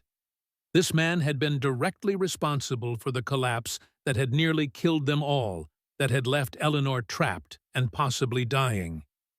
Before Silas could act on this anger, Jerome's hand gripped his arm in warning. More figures were emerging from the darkness. 3, 4, then 5 men in total, all armed, all moving with deliberate stealth through the forest. "Walsh's search party," Jerome whispered, "looking for the children." Silas nodded grimly. The men were following a roughly parallel path to their own, heading in the direction of Jerome's cabin. They hadn't noticed Silas and Jerome, yet concealed as they were by trees and shadow. But Ghost was another matter. The wolf stood exposed on the trail, his pale fur visible in the moonlight. For a heart-stopping moment, Silas thought one of the men had spotted the animal. The leader of the group paused, raising a hand to halt the others, his head turning in Ghost's direction. But the wolf had already melted into the shadows, his natural camouflage and silent movement making him effectively invisible once more. The search party continued on, unaware of how close they had come to discovery. Silas and Jerome remained frozen in place until the last man had passed from view, the sounds of their progress fading into the night. "They're headed straight for your cabin," Silas observed quietly. Jerome's face hardened with concern. "The children are safer behind locked doors than with us in the open," Silas reminded him, though the knowledge did little to ease his own worry. "We need to trust that they'll stay hidden, stay quiet." It was a terrible choice: continue following Ghost, potentially to where Eleanor waited, or turn back to protect the children from Walsh's approaching men. A choice between two urgent responsibilities, with lives hanging in the balance either way. Ghost made the decision for them. The wolf reappeared on the trail, whining softly, clearly impatient for them to continue. There was an urgency in his behavior that hadn't been present before, a new intensity that suggested time might be running out. "Eleanor needs us now." Silas decided, the weight of the choice evident in his voice. "We find her, then deal with Walsh's men together." Jerome nodded reluctantly, his concern for the children visible in his expression, but overridden by the immediate need. "Lead on," he told Ghost, as if the wolf could understand his words. Perhaps he could, for Ghost immediately resumed his steady pace, leading them deeper into the foothills. The terrain grew steeper, the forest thinning as they climbed. Ahead, the mountain loomed against the star-filled sky, its bulk a darker shadow in a world of darkness. They had been climbing for perhaps another hour when Ghost suddenly veered from the trail they had been following, heading directly toward what appeared to be a solid rock face, partially concealed by underbrush. Silas and Jerome exchanged puzzled glances, but continued to follow. As they drew closer, what had seemed like an unbroken wall of stone revealed itself to be more complex, a tumble of massive boulders created by some ancient rock slide with gaps and crevices between them. Ghost approached one such opening, barely visible behind years of accumulated growth, and disappeared inside. A cave entrance, Jerome realized, pushing aside the tangled vegetation to reveal a narrow but passable opening. Old one by the look of it, probably natural, not man-made. Silas examined the entrance carefully. It was indeed narrow. He would need to remove his pack to squeeze through, but beyond it lay darkness and the faint sound of dripping water. Ghost's white tail was just visible inside the wolf, waiting impatiently for them to follow. "This connects to the cave system in the mountain." Jerome continued, his miner's knowledge evident in his assessment. "Could well link up to where Eleanor is trapped." Without hesitation, Silas removed his pack, keeping only essential weapons and supplies. "Let's go," he said simply, ducking into the narrow opening.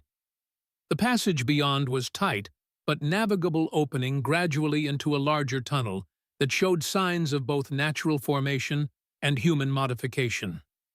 Old support beams, rotted but still in place, suggested this had once been part of the mining operation, though long abandoned. Ghost led them deeper into the mountain, the darkness absolute except for the small circle of light provided by Jerome's lantern. The air grew damp and cool, the sound of water more pronounced. They moved carefully, aware that the unstable ground could give way beneath them, or the ceiling could collapse with little warning. Unlike the mining tunnels they had traversed earlier, these passages felt older, wilder, carved by water and time rather than human hands. Stalactites hung from the ceiling in places, water dripping from their tips with hypnotic regularity. The floor was uneven, sloping, and rising unpredictably, sometimes forcing them to crawl through narrow spaces that widened into chambers large enough to stand in. The tunnel branched repeatedly, a labyrinthine network that would have been impossible to navigate without Ghost's guidance. The wolf never hesitated, choosing paths with certainty, occasionally pausing to ensure his human companions kept pace. "We must be nearly a mile inside the mountain by now," Jerome observed quietly, his voice echoing slightly in the confined space. Silas nodded, though his attention was focused on Ghost, who had stopped at yet another junction, his posture suddenly alert.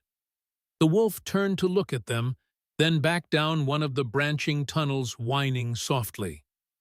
"He's found something," Silas said, moving forward cautiously.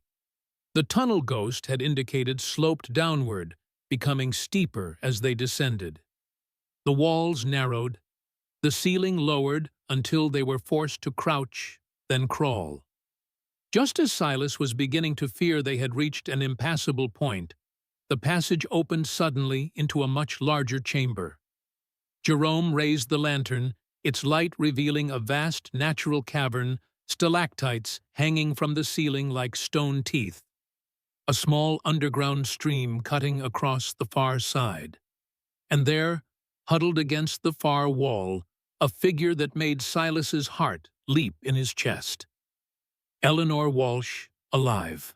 She sat propped against the rock, her broken legs splintered with what appeared to be pieces of mining timber, her wounded shoulder bound with strips of her own clothing.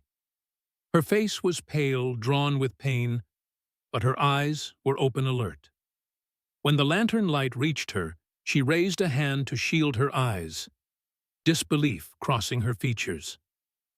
"Silas." Her voice was weak, but clear. "Jerome."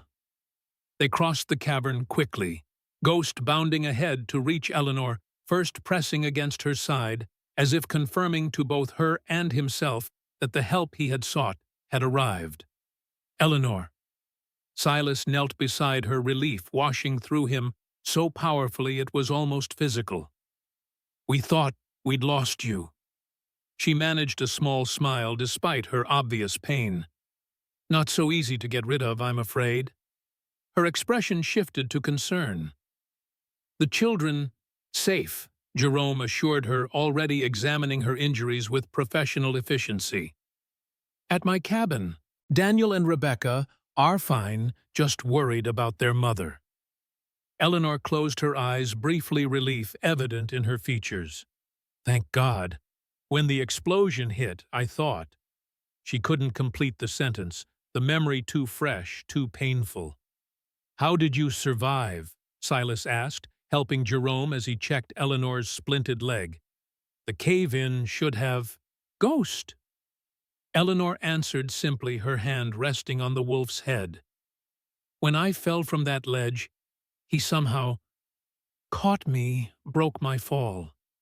Then, when the tunnel collapsed, he found this place, dragged me here before the worst of it hit. Her eyes, when they met Silas's, held wonder. He's extraordinary. Silas couldn't disagree. The wolf's actions defied explanation, not merely finding Eleanor and leading Silas to her, but seemingly understanding the danger of the collapse before it happened, knowing where safety could be found. It went beyond animal instinct into something Silas had no words for. "Can you move?" Jerome asked, having completed his examination. "The leg's broken clean and you've lost blood from that shoulder wound, but nothing immediately life-threatening." Eleanor grimaced. "Not without help. I tried, but—" She gestured to the splinted leg. "We'll carry you," Silas decided. "Ghost found a way in. We can follow it back out." Jerome nodded agreement. "It won't be comfortable, but it's better than staying here. Walsh's men are in these mountains searching. They were heading toward my cabin when we saw them." Alarm flashed across Eleanor's face. "The children are hidden and safe," Silas assured her, though his own concern for Daniel and Rebecca had intensified with every passing minute. "But we need to get back to them as quickly as possible." Working together, Silas and Jerome fashioned a makeshift stretcher using branches they had brought for this purpose and Jerome's coat. They secured Eleanor as comfortably as possible, though every movement clearly caused her considerable pain. Through it all, she remained stoic, refusing to cry out, even when they lifted her onto the stretcher. "Ready?" Silas asked, taking the front position while Jerome would guide from behind. Eleanor nodded, her jaw set against the pain. "Lead the way." Ghost, seeming to understand his role was complete, moved to walk beside the stretcher, occasionally looking up at Eleanor as if checking her condition. The strange bond between woman and wolf had evidently deepened during their time trapped together, another mystery Silas had no time to ponder. The return journey proved even more difficult than the approach. Navigating the narrow tunnels while carrying Eleanor required careful coordination and caused unavoidable discomfort to the injured woman. Yet she endured without complaint, her thoughts clearly focused on reuniting with her children. By the time they reached the cave entrance, the first hints of dawn were lightening the eastern sky. They emerged into the crisp morning air, Eleanor blinking at even the subtle light after days in darkness. "How far to the cabin?" she asked, her voice weaker now, the ordeal of the journey having taken its toll. "About 2 hours at this pace," Jerome answered. "We'll rest here briefly, then continue." Silas, however, was already scanning their surroundings, a familiar unease prickling at the back of his neck. Ghost had gone rigid beside him, ears flat, a low growl building in his throat. "Something's wrong," Silas said quietly. "Ghost senses it too." They waited in tense silence. Eleanor propped against a tree, where she could see in all directions, Ghost standing guard beside her. The forest was quiet, too quiet. No birdsong, no rustling of small animals, as if everything wild had gone still in response to an intruder. The sound, when it came, was so faint Silas nearly missed it. A muffled whimper quickly stifled from somewhere ahead on the trail, a sound he recognized instantly, having heard it before in moments of fear. Rebecca. Without hesitation, Silas moved forward, signaling Jerome to remain with Eleanor. He advanced slowly, every sense alert, Ghost padding silently beside him, despite no command being given. They had covered perhaps 50 yards when the trail opened into a small clearing. There, huddled behind a fallen log, Silas found them, Daniel and Rebecca, the boy's arm protectively around his sister, both children wide-eyed with fear. "Mr. Thorne." Daniel's voice was barely above a whisper, relief flooding his young face. They came to the cabin. We had to run.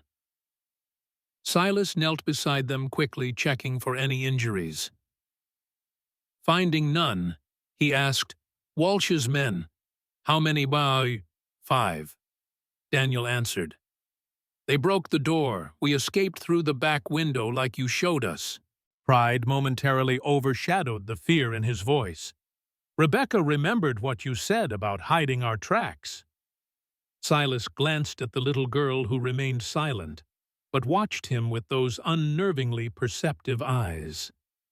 "You did well," he told them both.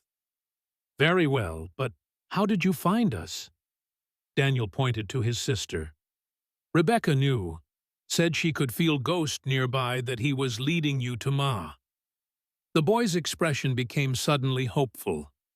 "Did you find her? Is Ma alive?" "She is," Silas confirmed, the children's joy at this news momentarily pushing aside the danger of their situation. "She's hurt, but alive. Just down the trail with Mr. Phillips." Rebecca finally spoke, her voice small but certain. "I told you Ghost would protect her." Before Silas could respond, the wolf's ears pricked forward, his body tensing with renewed alertness. A moment later, Silas heard what had alarmed the animal voices approaching from the direction of Jerome's cabin.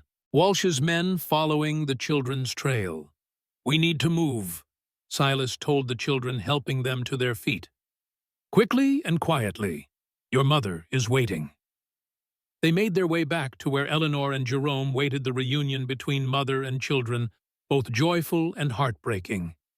Eleanor clung to Daniel and Rebecca despite her injuries, tears streaming down her face as she assured herself they were truly unharmed. "My brave ones," she whispered, holding them close. "My precious, brave children." Daniel tried to maintain his composure, but his facade of adult strength crumbled at the sight of his mother. He buried his face against her shoulder, his small body shaking with suppressed sobs. "I knew you weren't dead," he managed between breaths. "I told them you wouldn't leave us." Rebecca simply clung to her mother, wordless tears tracking down her small face. Eleanor stroked her daughter's hair, murmuring soft reassurances that seemed as much for her own benefit as the child's. But the tender moment was necessarily brief. "Walsh's men are coming," Silas informed Jerome, who immediately began gathering their supplies. "Following the children's trail, we need to find a defensible position." "There's an old hunting cabin about a mile west," Jerome suggested. "Abandoned years ago, but the walls should still be standing. Better than being caught in the open." Their small party set off, moving as quickly as Eleanor's injuries and the children's shorter legs would allow. Ghost ranged ahead and behind an additional sentry, whose senses far exceeded their own.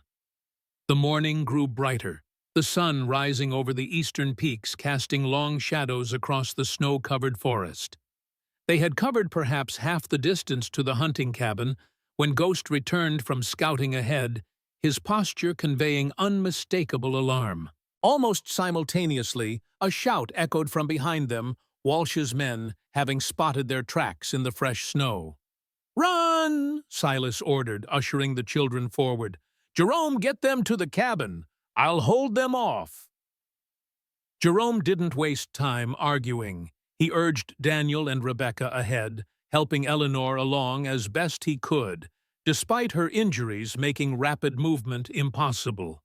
Silas took up position behind a large tree rifle, ready, Ghost crouching beside him with teeth bared. The first of Walsh's men appeared around a bend in the trail, rifle raised, scanning the forest ahead. Silas's shot caught him squarely in the chest, dropping him before he could alert the others. But the rifle's report echoed through the forest, a clear signal to anyone within hearing distance that battle had been joined. "Spread out!" a voice shouted. Barton Walsh's foreman, Silas realized. "Find them!" More men appeared, moving with the caution of experienced hunters.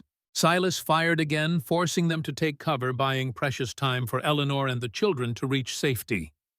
Ghost darted forward, harrying one man who had tried to circle around Silas's position, driving him back with snapping jaws and ferocious growls. For several minutes the forest echoed with gunfire as Silas exchanged shots with Walsh's men. He changed position frequently, creating the impression of multiple defenders rather than a single man. The tactic worked, slowing their advance, confusing their coordination. But Silas knew he couldn't hold them indefinitely. Already they were beginning to realize his strategy to coordinate their movements more effectively, and his ammunition, while plentiful, was not unlimited. A bullet splintered bark inches from his head, forcing him to roll to a new position. As he did, he caught sight of a figure moving through the trees to his left. Not one of Walsh's miners, but Walsh himself, recognizable even at a distance by his distinctive coat and bearing. The sight of the man who had caused so much suffering, who had murdered Henry Walsh, who had hunted Eleanor and her children, who had once laughed as a family burned, ignited a cold fury in Silas's chest. Here finally was the architect of it all, the source of the evil that had touched so many lives, including his own. Without conscious decision, Silas shifted his aim, tracking Mason Walsh through his rifle sights. One shot. That's all it would take to end this, to ensure the Walsh family's safety forever. Justice for Henry, for Eleanor, for the children, for the family at Willow Creek. His finger tightened on the trigger. Then from somewhere ahead, a child's scream pierced the forest, Rebecca's voice high and terrified. Silas froze, the sound cutting through his focus like a blade. The children. Something had happened to the children. Abandoning his position, Silas raced toward the source of the scream, Ghost, bounding ahead of him. Behind, Walsh's men realized something had changed and began to pursue. But Silas had the advantage of desperation and intimate knowledge of the terrain. He burst into another small clearing to find a nightmarish tableau, Jerome unconscious or dead on the ground, blood staining the snow beside him. Eleanor struggling despite her injuries, trying to reach Daniel, who was being restrained by one of Walsh's men, and Rebecca held tightly by Mason Walsh himself, a knife at her throat. "That's far enough, Thorne," Walsh called, his voice as smooth and confident as Silas remembered from years ago. "Drop the rifle or the girl dies." Silas halted, assessing the situation with the rapid calculation of a veteran hunter. 2 armed men besides Walsh, both with rifles trained on him. Jerome down, possibly dead. Eleanor helpless. Daniel struggling futilely against his captor. Rebecca terrified, but still her eyes locked on Silas with desperate hope. And Ghost, who had stopped beside Silas' hackles, raised a continuous growl emanating from deep in his chest. "Let the children go, Walsh," Silas said, his voice calm, despite the rage boiling inside him. "This is between us now." Walsh laughed, the sound chilling in its familiarity. "Always the noble one, Thorne. Even back then you had your principles." He tightened his grip on Rebecca, causing the child to whimper. "But I'm afraid I need what this little one has around her neck." The map, of course. Walsh had bypassed them, somehow circled ahead to intercept Jerome and the others before they could reach the hunting cabin.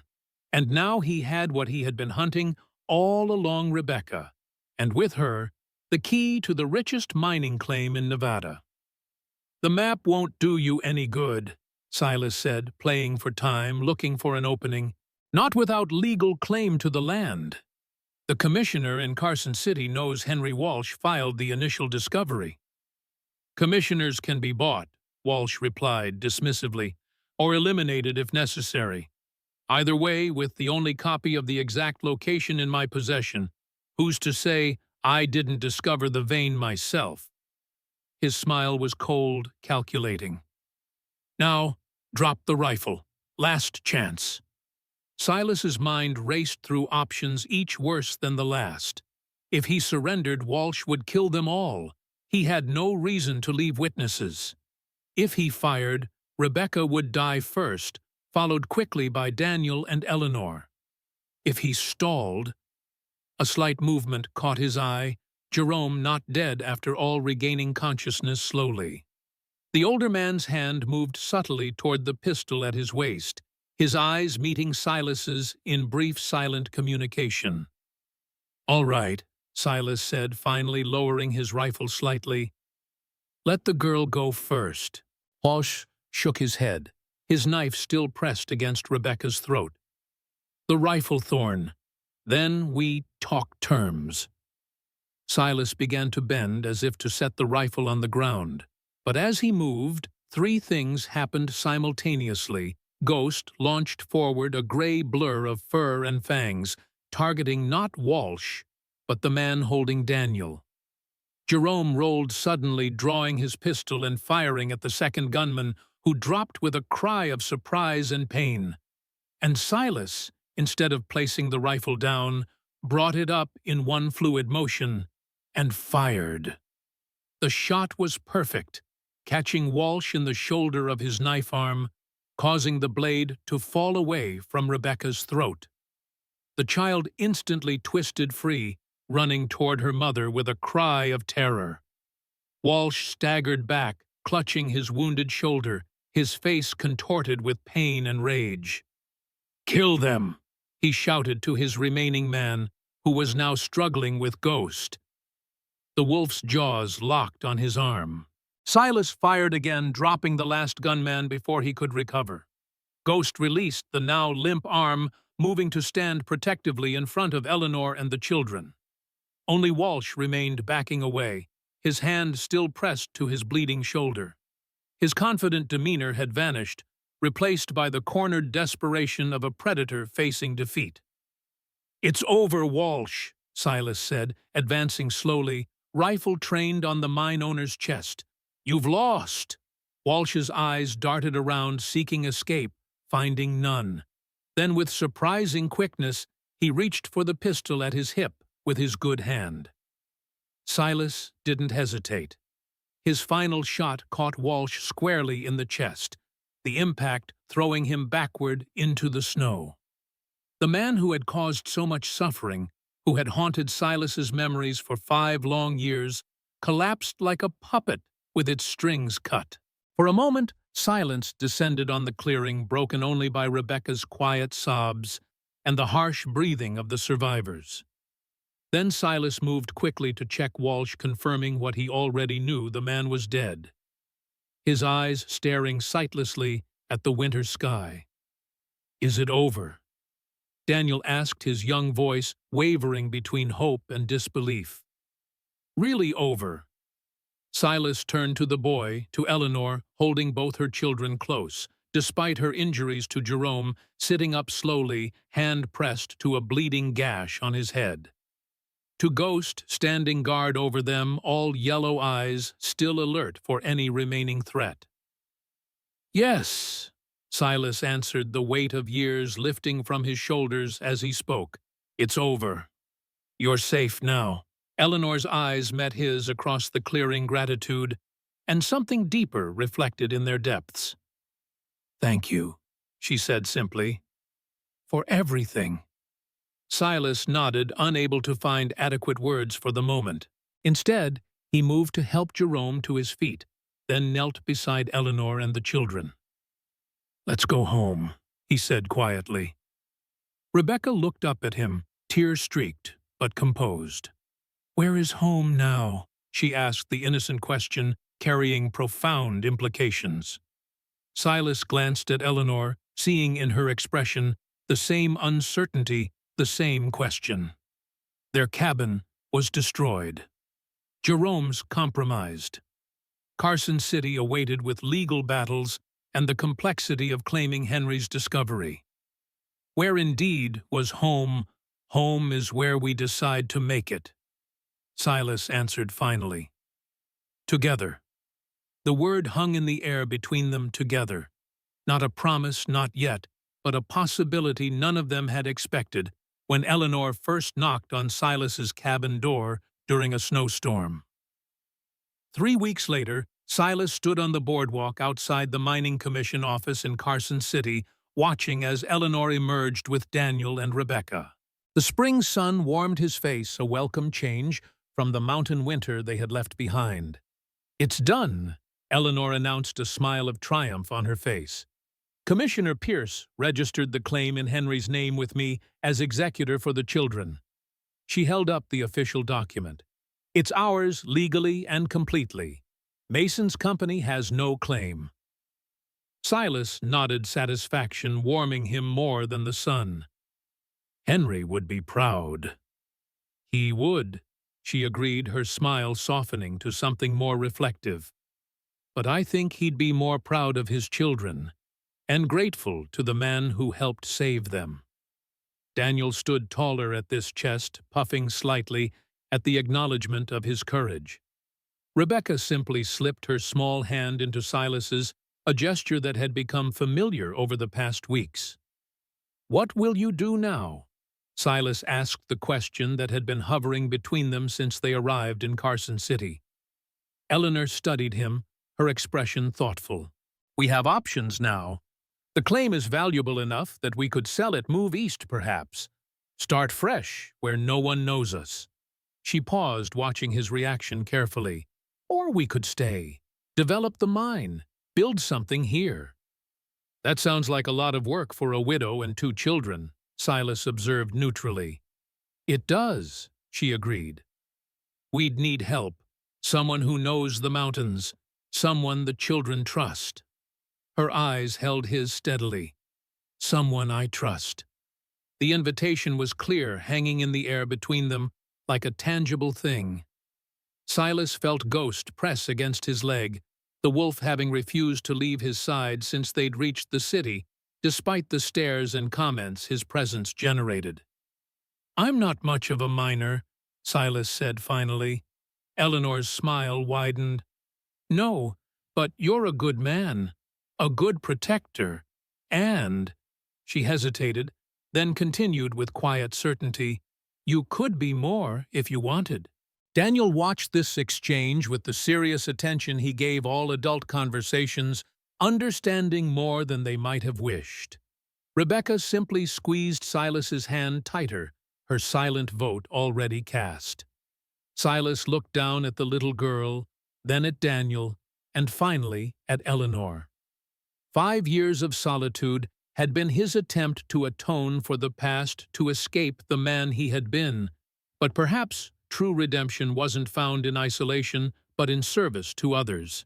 In protecting instead of hunting, in building instead of destroying. "I'd like to try," he said simply. Ghost whined softly, as if in approval. Eleanor's smile warmed, further relief and hope mingling in her eyes. "Then let's go home," she said, echoing his words from that day in the forest.